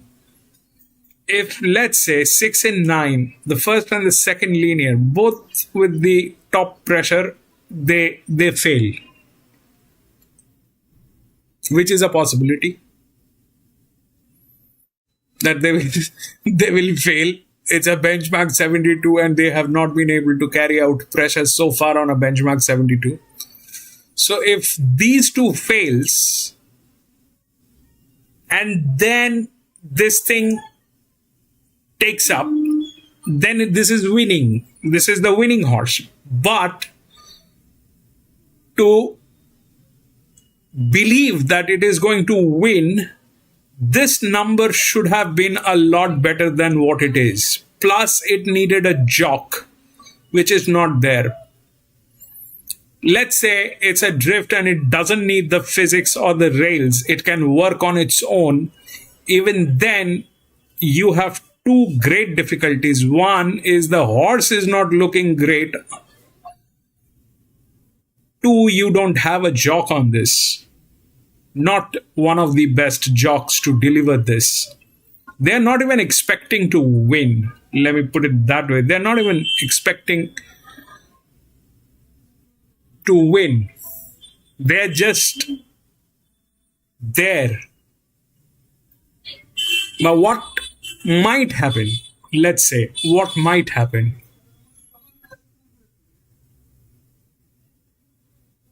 Let's say these two fails. For this is just hypothetical. This is like, mental discharge. So this, let's say both of these two horses, they fail. The first and the second linear, they do not get anywhere. Okay. And the 7, which is the favorite, should come where? Second.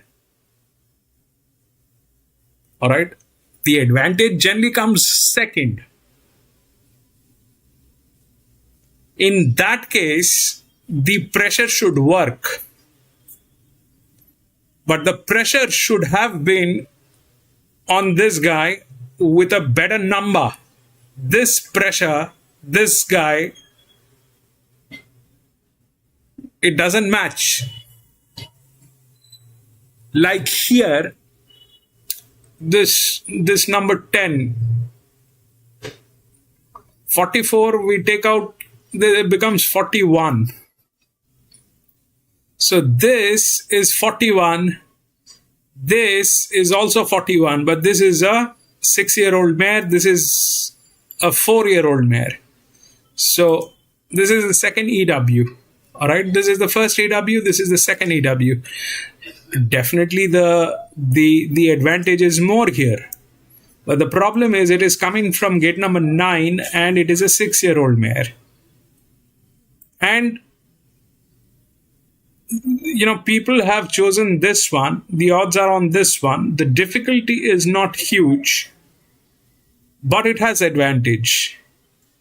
And so far the pressures have not been working, but they probably will get a place. I mean, this is a little far-fetched, William. This is a little far-fetched. This is a little far-fetched. I mean, the 9 definitely is in trouble, but the 6 should deliver. Ideally, the 6 should win. ideally the 6 should win, but let's say the 6 can't deliver the pressure and the 7 will win, then there's nothing as bad as that. Ideally the 6 numbers says that 6 should win.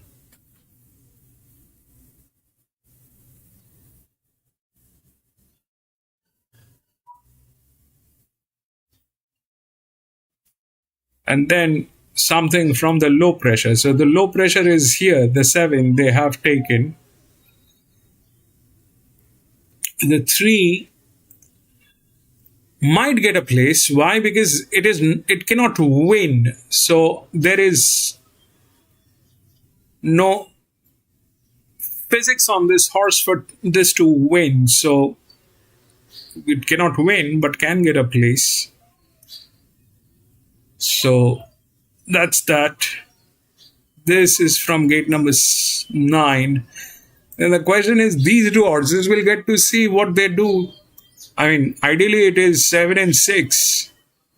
I mean, 6 should win and 7 should come second. I would have liked that kind of an odd, but when people think that this is far-fetched, it's not working.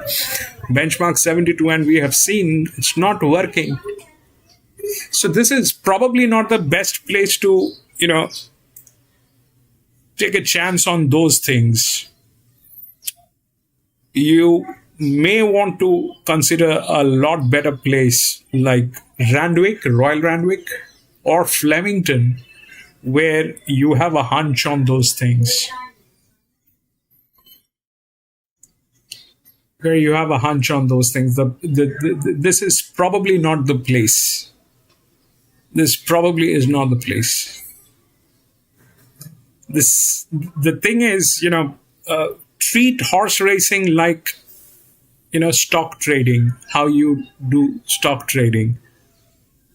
So the first thing is market. Where is your market? Your market is at Kensington. Then your stock, what are you dealing with? Is it a high cap, mid cap, low cap? Is it a large cap, mid cap, or a low cap? You're dealing low cap today. The volatility is huge. So this is not the right thing.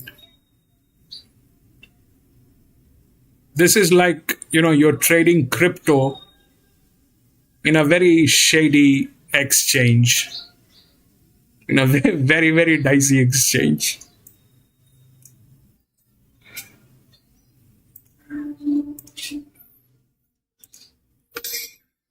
We're trying to deal with crypto in a very dicey exchange. It's something like that.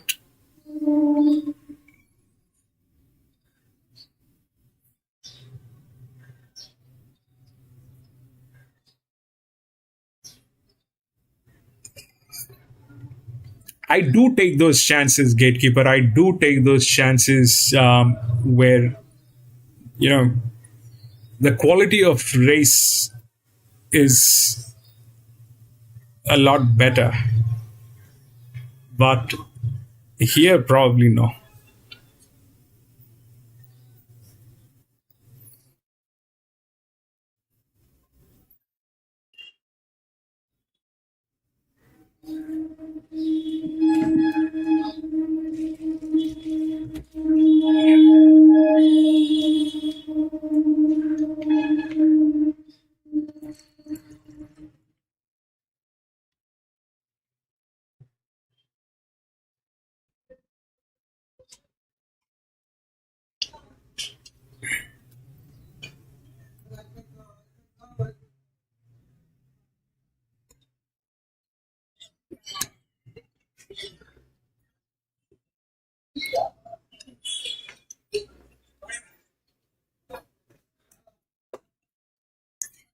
Yeah, as far as I remember, this is, we raced here some 6-7 months ago, and the experience was really not nice. PC was also there that day, PC and I think we had full house that day. We had, John, DC, everybody was there, but it was bad at Kensington, very bad.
Handicap, pleading spirit, Davo's top big, best stride, last 15 minutes, 420 into 370, Alabama Fox, 440 into $4.20. It's really settled away from those two. Sunaka is 8 out to 9, respecting to $8.50. Pleading spirit would be best backed everywhere. Likely race for a 4-year-old mare, Davo.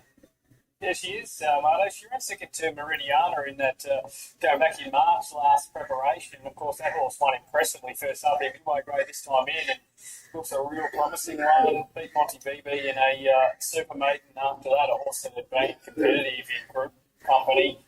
And look, at 2 runs so far this campaign, I feel they've both been acceptable with excuses. Gets Nash aboard today, a nice strong rider, and should have no excuses today. Most right about the second big Alabama Fox, who showed good talent in that debut preparation, including a couple of Group 3 runs. Wasn't disgraced in either. Yeah, she's the best horse in the race. It's just a case of if today's her day, this is her kick-off, and we saw her get into a mile last preparation, and she ran well in the James car without luck at all. She should have finished much closer, and then had to go right back from the gate in the Hawkesbury Guineas and was more than acceptable there. So convinced she's a really nice horse. She had a long way in that last time, from winning a Mares Maiden at Canberra to be competitive at Group 3 level. So I think she's the one who will be taking out of the race, but whether today's her day at 12.50, I'm not sure. What's your rating? Nobody is sure. The way things are here, nobody is sure what is going to happen. The 6 is good. The 6 should ideally win. But the way things are, Jason Collins, one of our best riders, so just got some positives. And a little late nibble on the tap fix for Scalable, which is returning off a couple of racial trials, third in both. Pushed out in those trials, just off a long break here, but they got form around the Enchanter, who won impressively in Brisbane just before in that high quality race. So pushed along fitness levels up as well in those trials, so that's positive for Mark. Here's Darren. Interest from an earlier race, and Dear Jewel is the last to move in now. All in. Sledding Spirit is the favourite. Red line. Racing now. Scalable last out from the wide draw. Dear Jewel is being sent forward from the very wide gate, and right up there is Master in Disguise going to the front. Dear Jewel came across into second, and Germain was there but just restrained a bit, followed by Ruby Sir. Mamushka's out 3 wide in the early part. Then the fancied runners, Alabama Fox, parked on the outside of Fleeting Spirit, and a gap to Zanaka on the outside of Scalable. Master in Disguise at the 800 leads the way from Dear Jewel, and Mamushka has to do a bit of work in the 3 wide position without any cover, followed by Germain on the inside of Ruby's third. They're followed by Alabama Fox, who's got Fleeting Spirit in a pocket at the moment. Further back to Zanaka, and Scalable is the last one. Master in Disguise turns in front from Dear Jewel, and Mamushka 3 wide. Further back to Germain, Ruby's third. Fleeting Spirit in the middle of the pack. Alabama Fox with clear running down the outside, and further back to Zanaka. Mamushka takes the lead now from Ruby Serve, who pounced on the outside. Ruby Serve takes the lead. Fleeting Spirit into the clear. Now it's too late. Ruby Serve is off and gone, and Ruby Serve dashes away for a dominant victory. 3. Mamushka may have held second and nose in front of Fleeting Spirit. Alabama Fox every hope. Further back to Zanaka. They're followed in by Master of Disguise, Dear Jewel from Scalable, and Germain was last to finish. Ruby Serve wins comfortably first up and pays big across all of the tapes. Sunday, New South Wales, $23.90 and $4.80. Looks like Mamushka will get second ahead of Fleeting Spirit. Looks like $3.97. Ruby Serve's third win comes at start 16. Dana. Yeah, talented mare, Tomato. All her form was at home at Newcastle, and that was the concern. But gee, she could reel off some sectionals, and she's certainly done that tonight.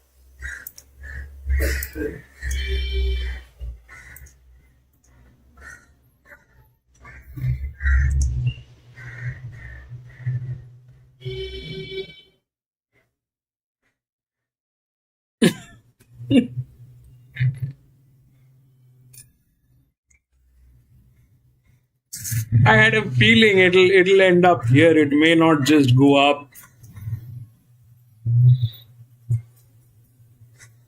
I had a feeling that it may end up here.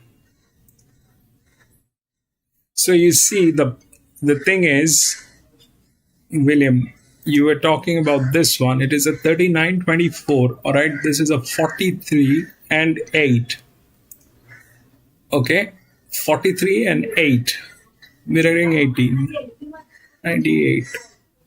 Went through. It did not have the physics to win this. But today, because of the chaos, because they're not able to carry the pressure, and this is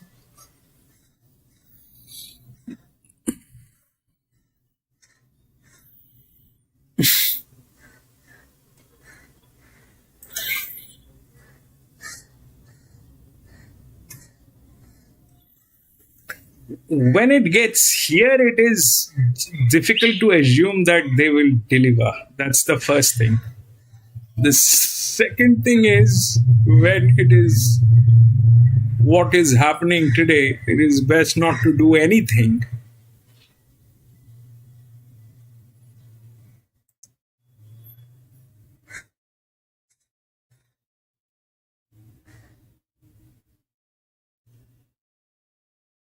This was gate number 8. This was gate number 2.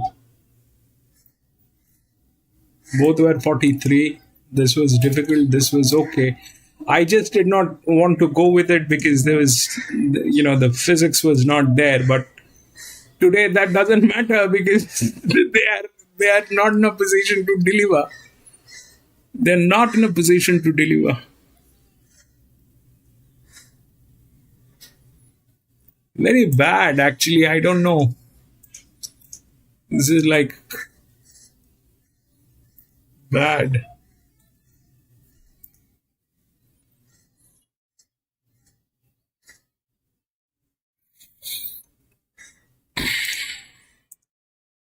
Six, 5, 2, 9.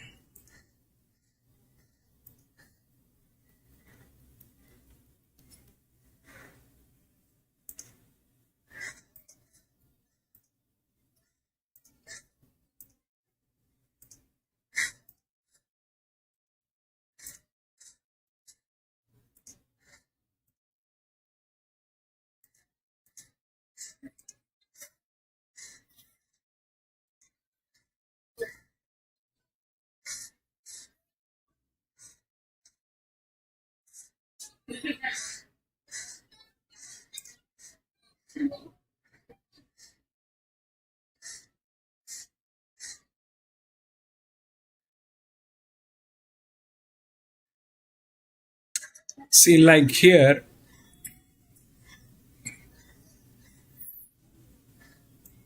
if you look at these two horses, what is wrong with these two horses? Okay, this is the largest outer drift.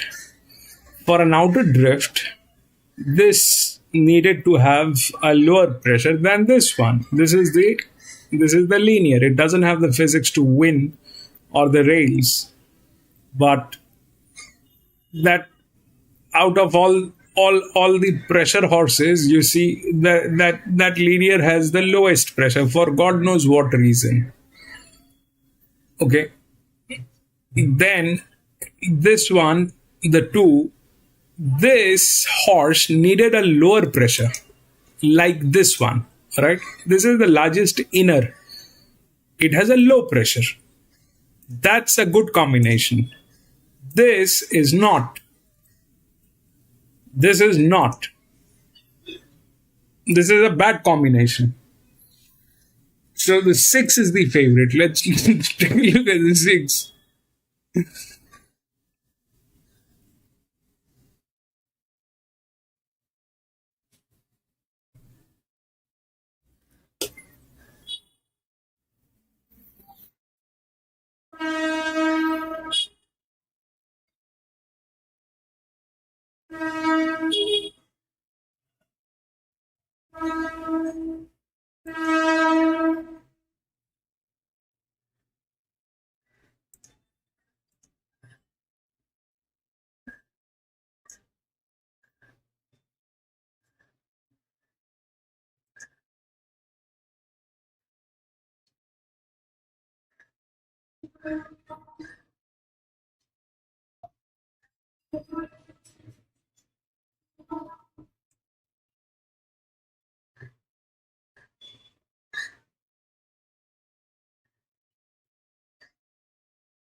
This is gate number 10.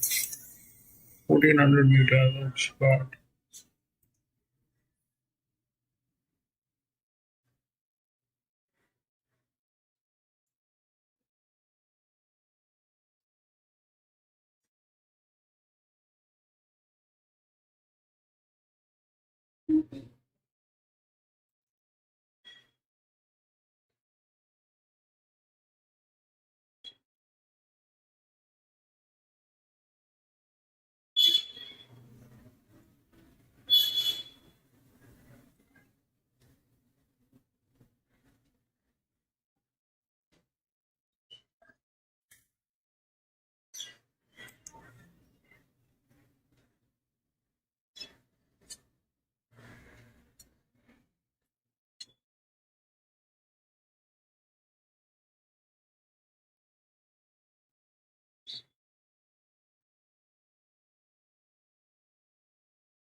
Like here, this 8 has a strong chance, okay?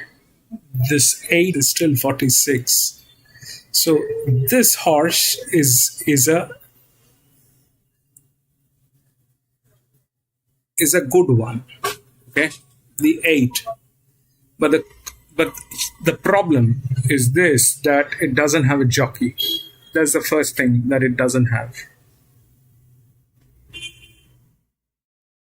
That's the first thing that is the problem, that it doesn't have a jock.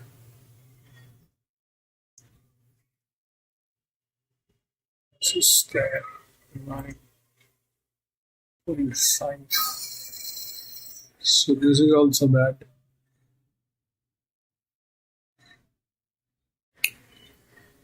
So this is also bad. An advantage with pressure model is bad. I mean, an advantage needs to be up here. If it is here, then it is also bad. Okay, that is the problem. So 6 is the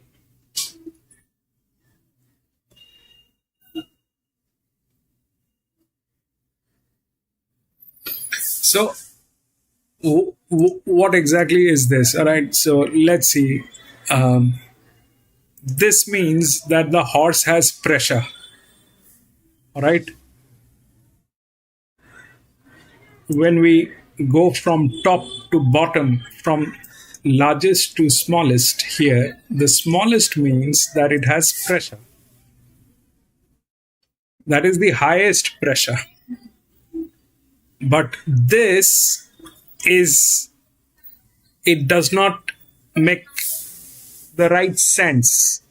Right sense as in it does not give a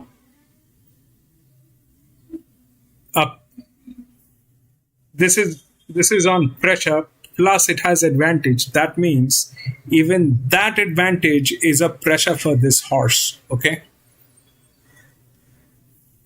Which says only one thing, that it has technical advantage in this race, but it is not a great horse. It has not done a lot in its life, and it is not great. So like in this case, if we go back here, the data has to be read like this. Here, the 9 was the linear. We have the pressure model, all right? We have the pressure model. The 10 that we were talking about, it is under pressure, but it is advantage here. So pressure and advantage is bad idea. I mean, when we look at this, if this has pressure and this is advantage, then it is bad. Because you cannot have both the things together. You cannot be a horse with advantage, and that advantage cannot be a pressure. A pressure has to be a pressure. Everywhere it is like that. Okay, the higher you go, it becomes low pressure on the horse. So here, that is a bad idea. The other one is definitely the linear, which is on pressure. This one is pressure. This one is pressure. That is okay, but this is a bad idea. Why? Because this pressure with advantage, how that adds up. So 7 is the linear. It has a pressure. I understand that. The 1 has pressure. We understand that. That's the second linear. The 6 goes like that, no pressure. Then it goes up and does that thing. But that has to be matched, all right? Which horse, how the pressure, and how it is looking. So right now this is not looking great.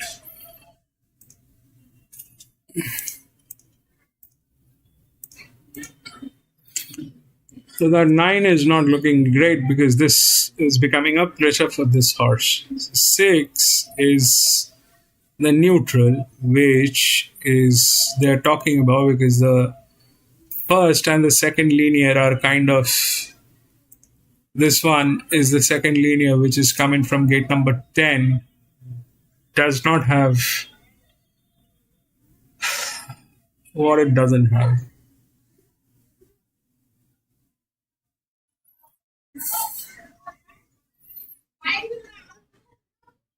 It has everything actually, apart from the fact that it is coming from gate number 10.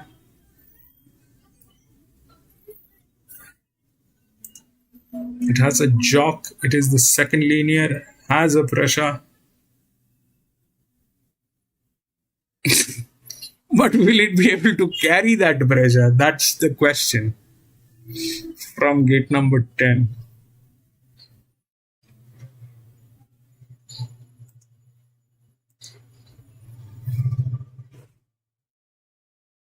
And neutrals generally are very dicey animals. They don't win. They generally do not win. So where it can go?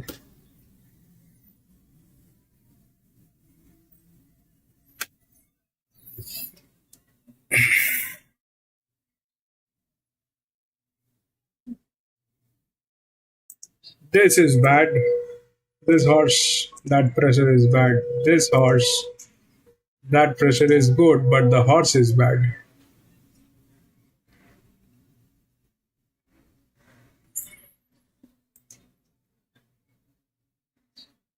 In that case, this is a higher pressure. This is falling down 44, 24. Will it work?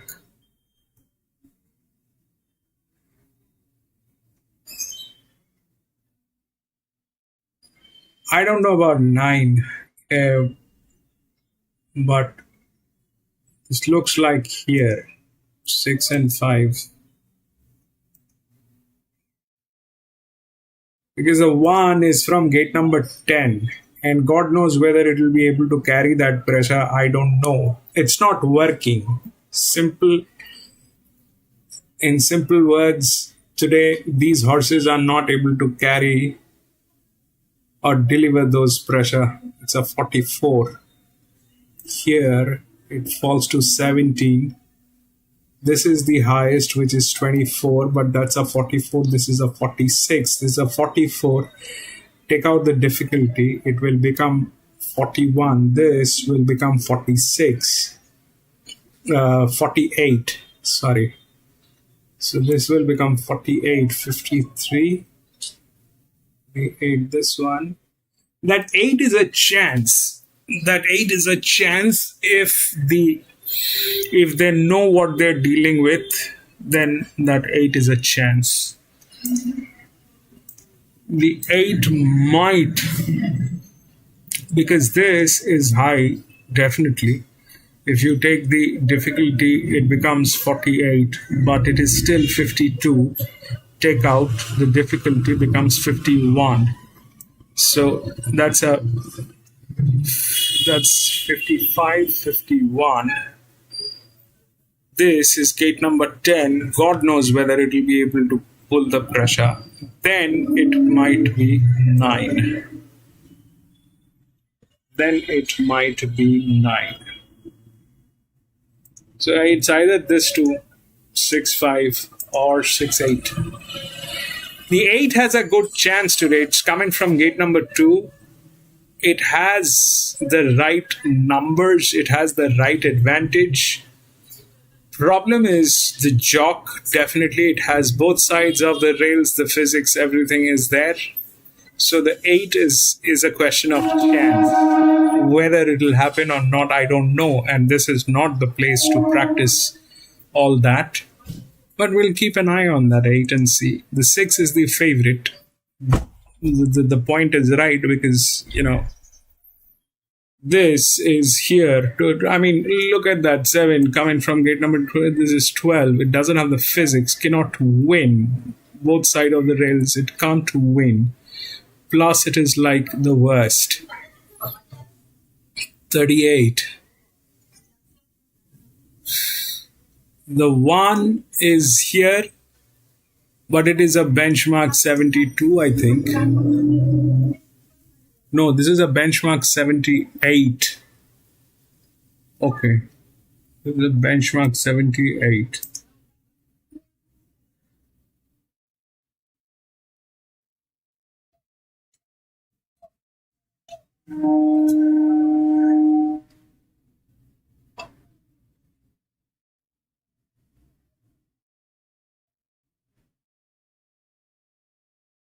Yeah, it has a chance. The 8 has a chance, maybe. Maybe.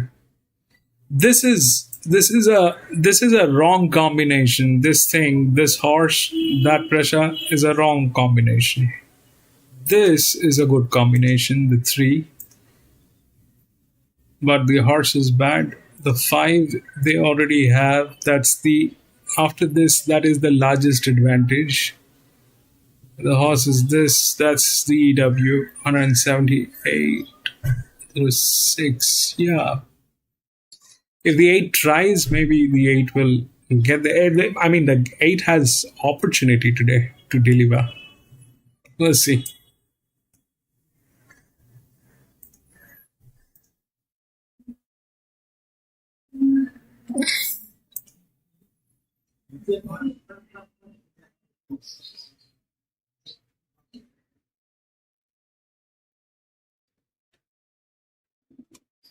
Yeah, the 3.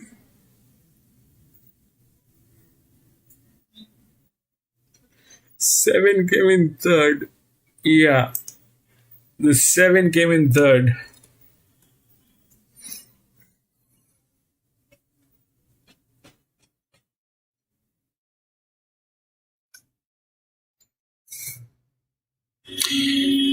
It's basically gatekeeper. The thing is, this track is like this.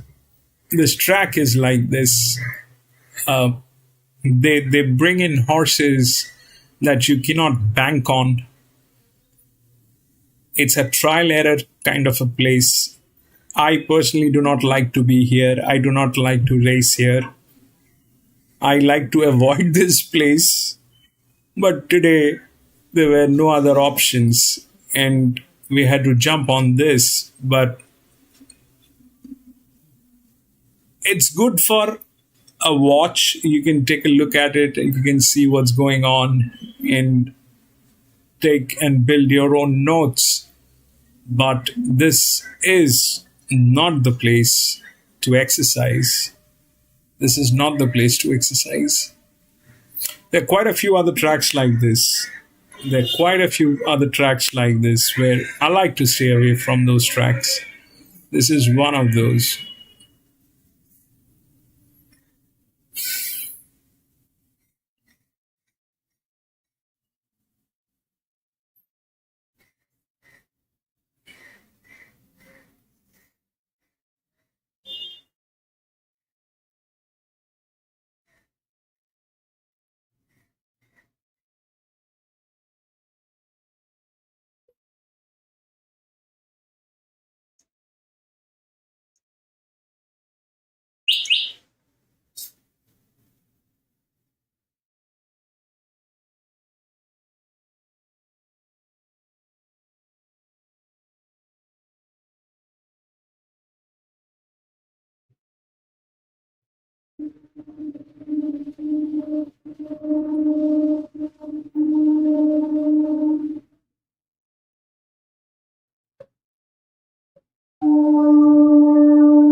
1100 metres. Second up last prep at 1400. He ran second behind Le Montiers in a Saturday race. So that rating is more than acceptable for today. It's an open race, but I thought around the $5 mark certainly represented a bit of value here. 5, 6, 2 and 3, my numbers. I thought Peace Officer was the danger. Lovely first up run. Finds J-Mac now. I think he's probably better suited at home at Warwick Farm, but I think he's got a great chance all the same. Interesting move for Rock Empire. It was pretty disappointing there, fresh, but clearly going to appreciate the step out to 1400. I didn't expect him to be favoured all the same. And at number 3, I Blue Sea, really likes these dry tracks. That's when he produces his best. Just that Ring of Rose, a jolly good fella, panorama form hasn't really been frank today, the concern. But 5 on top for me. Bojangles, think he's come back nicely. 11 to 1400 is never ideal, but I think he sits up fit enough to be able to tackle it second up. Late with the bookies, it's Rock Empire, 420 into 380 back to 390. Peace Officer, 360 out to 420. Bojangles on the Dovo lights, 440 out to $5. Silverado, 550 into $5. There's good support from Well Timed. It's a Tommy, Natural Willer and Kerry Parker combined once again, 850 out to 9 into $7. Ducky last time out in Saturday grade was good, winning her first up Saturday race here on the main track when resuming.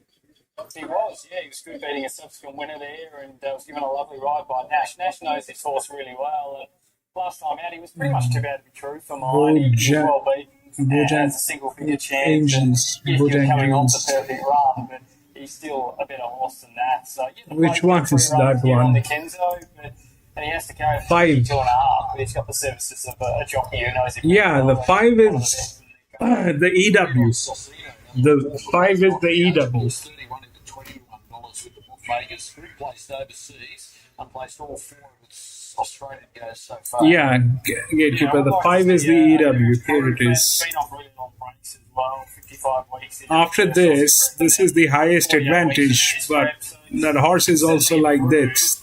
That's why I said that there's a very fair chance on 8 if they work on it. Kim Walsh is tinkered with the gear with you. On top of Bojangles. Blinkers removed again. Winkers back on again. Yeah, I don't mind the blinkers coming off, particularly up in trip. Helps horses relax that a little bit better. In fact, it's a much more profitable gear change than blinkers actually going on, where most people, I think blinkers on is much more profitable, but it's the other way. So he just needs to handle that rise to 1400 second up, but he had 2 trials prior to that as well, and I think the 1100s, even though he's got a good record there, I think he's looking for a bit further now. Here's Darren. Well timed and Cecina now, the last 2 to move in. It's better Ruffy in the second leg of the quaddie with Ruby Serve at 25 to 1 winning the previous. All in now, race 7, full field. And we're good to go. This over 1400 metres. Waiting for the line to settle. Does so now. Stand by. Racing. High Blue Sea hopped out of the gates really well. So did Rock Empire wide out. Sizzler's right there. And Bojangles put up on the speed. This puts Well Timed in a very wide position. Further back to Peace Officer on the outside of Cecino. Nels Murphy and Jack Duggan settled down last of all. Rock Empire pushes on from the wide gate and Hieronymus wants to lead. And Well Timed's committed to going on with the job there. It's doing plenty of work getting up on the outside. Silvanito over racing in third. Bojangles got leaders back. Further back to Sizzler is pulling very hard on the outside of High Blue Sea. Then Peace Officer. This pace has really dropped anchor. Jack Duggan has to get going. Peace Officer back to third last now from Cecino. Nels Murphy is the last one. So Rock Empire and Well Timed, they both work to get to the front, and they had a real mid-race breather. Bojangles tucked away on the inside of Silvanito. Jack Duggan's out wide. High Blue Sea's coming off the fence and straightened, so it's Rock Empire, the post-time favourite in front from Well Timed being cuddled going after it. Rock Empire from Well Timed, 2 for the back to Silvanito. Bojangles not doing enough. Rock Empire showing plenty of fight. Well Timed is trying to get on terms. It's almost there. Rock Empire ahead front to well timed. They've been at it right from the start, and Rock Empire comes out on top. He fought hard, Rock Empire, won it by a neck on the line to well timed. Silvanito is third, a gap back to Bojangles, High C, High Blue 219. Peace Officer from Cicino. Nels Murphy next from Jack Duggan, and Sizzler was last in. Good stoush between two horses carrying plenty of weight, and Rock Empire with a 1.5 kilo swing while getting 1.5 kilos well timed. That's proved the difference at the finish. Davo, as it pays $4 across the totes. Yeah,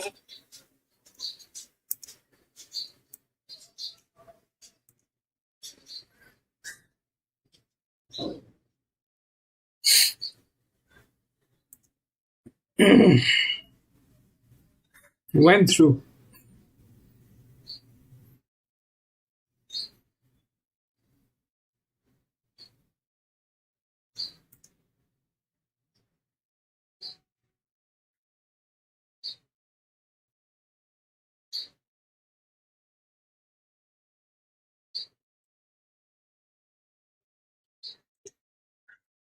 One nine, man.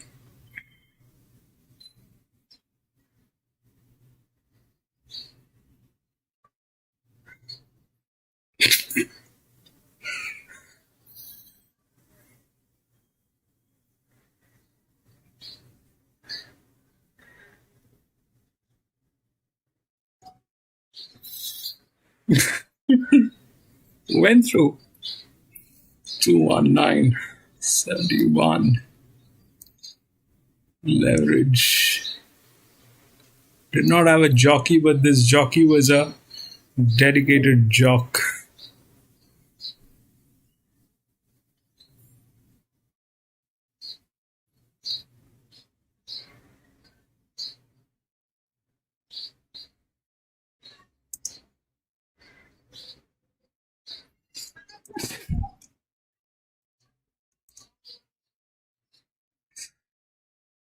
God, man.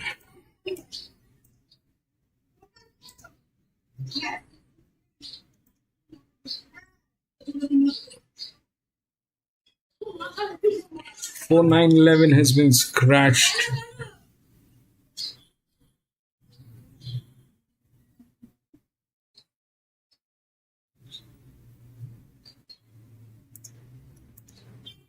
2658.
I don't know about these two.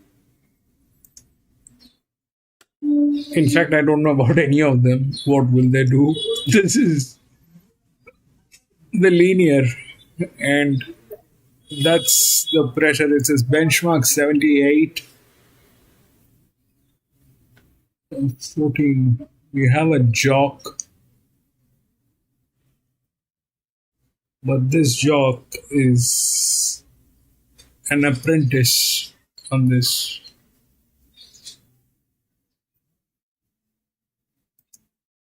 50, 57, 11. Should be 28. Should be 28.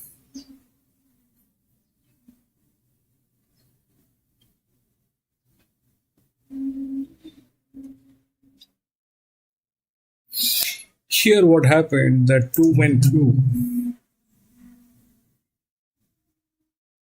So what are we going to make out of that 2? It had a dedicated jock that's there.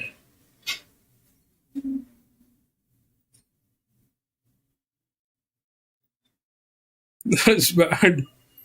This was JMac. The second linear went through. 13. This was not there. This only the raise. Okay.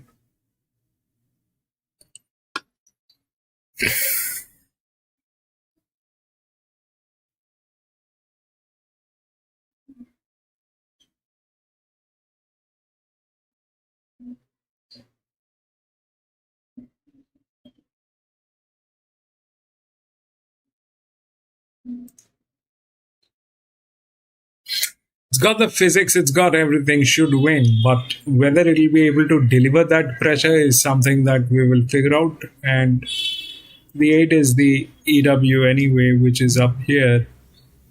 They're tailing gates. This one that they have taken is has advantage, but this is a better one. This from gate number 11. I don't know if that is possible. This is a 7-year-old mare. I don't know what she'll do.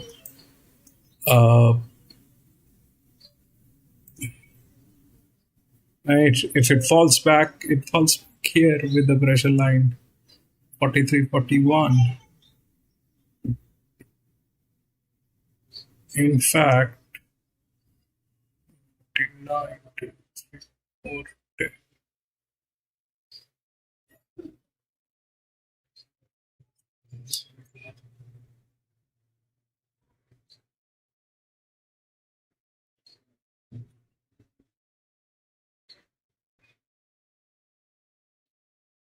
No, 2 is, I mean, ideally that's the right odd, that's the linear, but that linear is like that. The 8 is there in the game.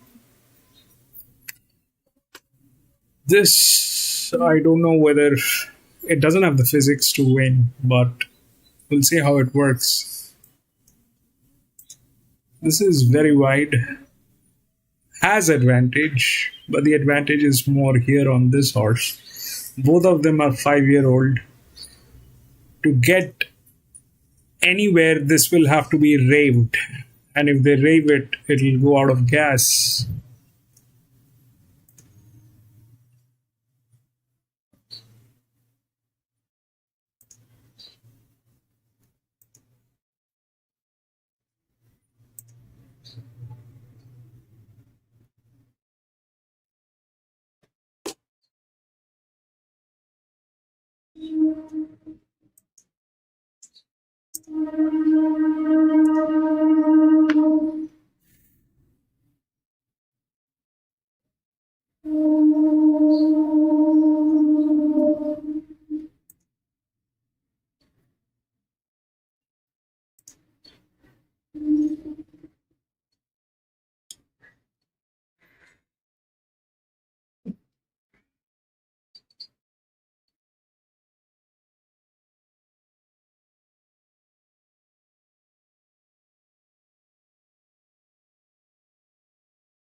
Good night, gatekeeper.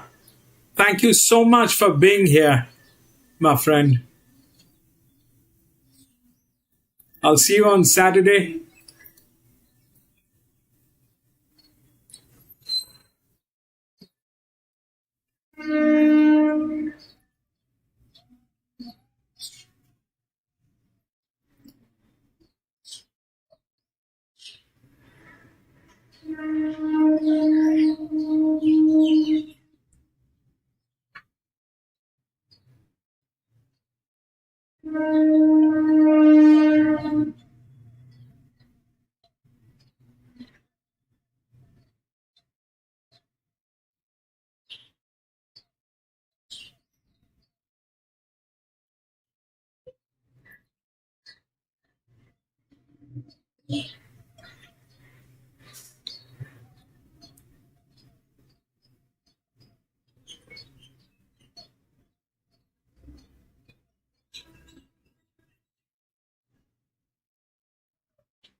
Four runs, fourth. Looks like 3814. It is. We are in the totes. 8th of Ed Randwick wrapping up the program midweek. Let's have a look at what's happening late with the bookies. Mogo Magic is 340 to 380. Zoo Ripper 650 into 5. Big opinion for Davidson fans 650 into 5.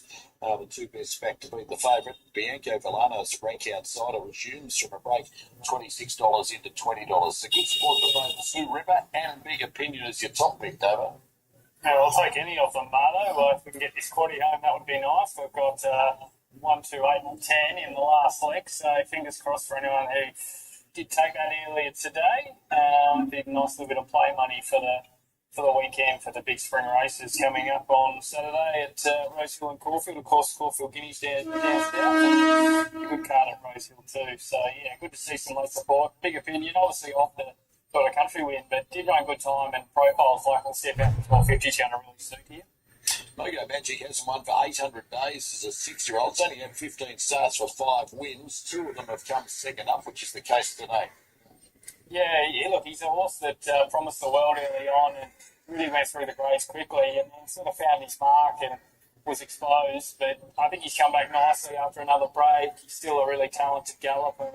Thought the first out 5 opener with 61 was good. He gets good claim today. He managed to get a good run, and he's placed twice at this distance in the past, so he's probably on his outer limits. But I think he should run it out well enough today. Kiss and Duke's pick of the yard is your top pick. Big opinion, lobbing his second run back from a break and won that way at Albury last campaign, beating a couple of subsequent wins. Yeah, just my ears prick up when I see this sort of time. He ran fresh, and I'm always a believer that wherever you start, if you can run time and beat the benchmarks, and you can go up in grade and go to town and take that forward. And he did that first up, so I'm treating him as a bit of a different horse this prep, saying, okay, you've just come back a better galloper, you've had a year off, a lot of them take time, but he's obviously hit the ground running, and he might have had a few niggling issues prior to that. He won two out of the past 4 before the last prep and tailed off his last run. So Lee, welcome back. Down at the right time and managed to get every possible chance. Quick read on the toppy, Bianco Villano, for those chasing a roughie. $26 now into $19 late with the bookie. 7th at the Wangaratta Trials, then it won a Wangaratta jump out as it returns from a break. Yeah, he's yet to win first up, but he's placed twice first up in the past. I thought his trial was nice and soft. I always see him as have a bit of a horse with a bit of class on his day. Of course, ran second to Flying Bandit in the Wagga Cup, but 1250 can sprint well fresh here. Here's Darren to wrap it up. Low weight of 54. So Big Opinion well fancied. Mogo Magic moving in. And Zoo Ripper has been brought back to bat to go forward along with Bianco Villano. Resuming over the short trip here, the Albury trained 7-year-old. And the last to go in is Sydney Bowler. When resuming at Canterbury behind our Queen. In a pretty fast run race there that day. Sydney Bowler's in, the lights on, and we're ready to go. They're off and racing here in the last, and there's a dipsy doodle out of the gates.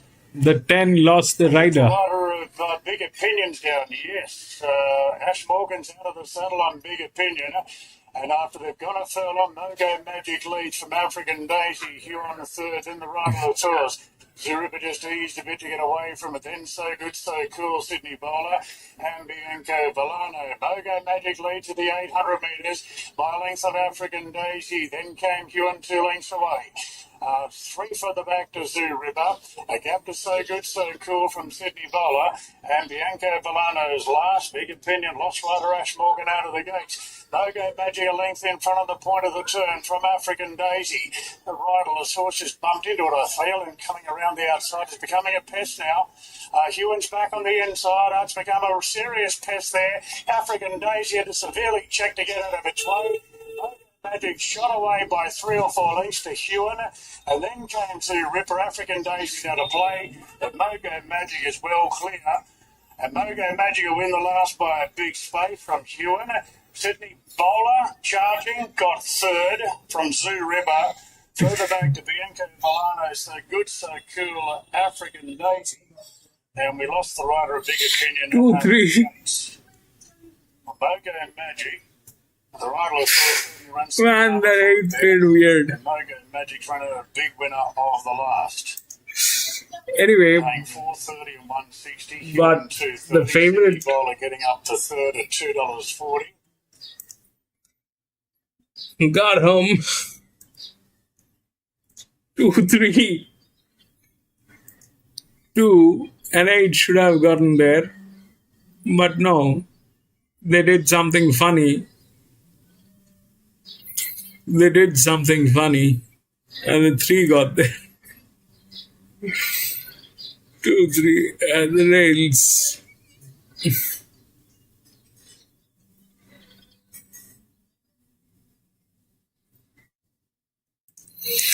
Anyway, that is it, ladies and gentlemen. That is it. We had 8 races today here at Randwick, Kensington. That was the last one. But I'm going to be racing back again on Saturday. So if you have a little time, please come and join me. We will race together, do a little chit-chat and try to have some fun here. And thank you so much for being there, Lee. Thank you so much, my friend, for being there. Gatekeeper, I know you went off to sleep, but thank you so much for being there, my friend.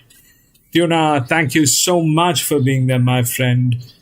William, thank you so much for being there, my friend. Araman, thank you so much for being there, my friend. And thanks to everybody who's watching this stream from anywhere in the world. My heartfelt gratitude to everyone for being here. Thank you. I'll see you on Saturday. Till then, stay blessed.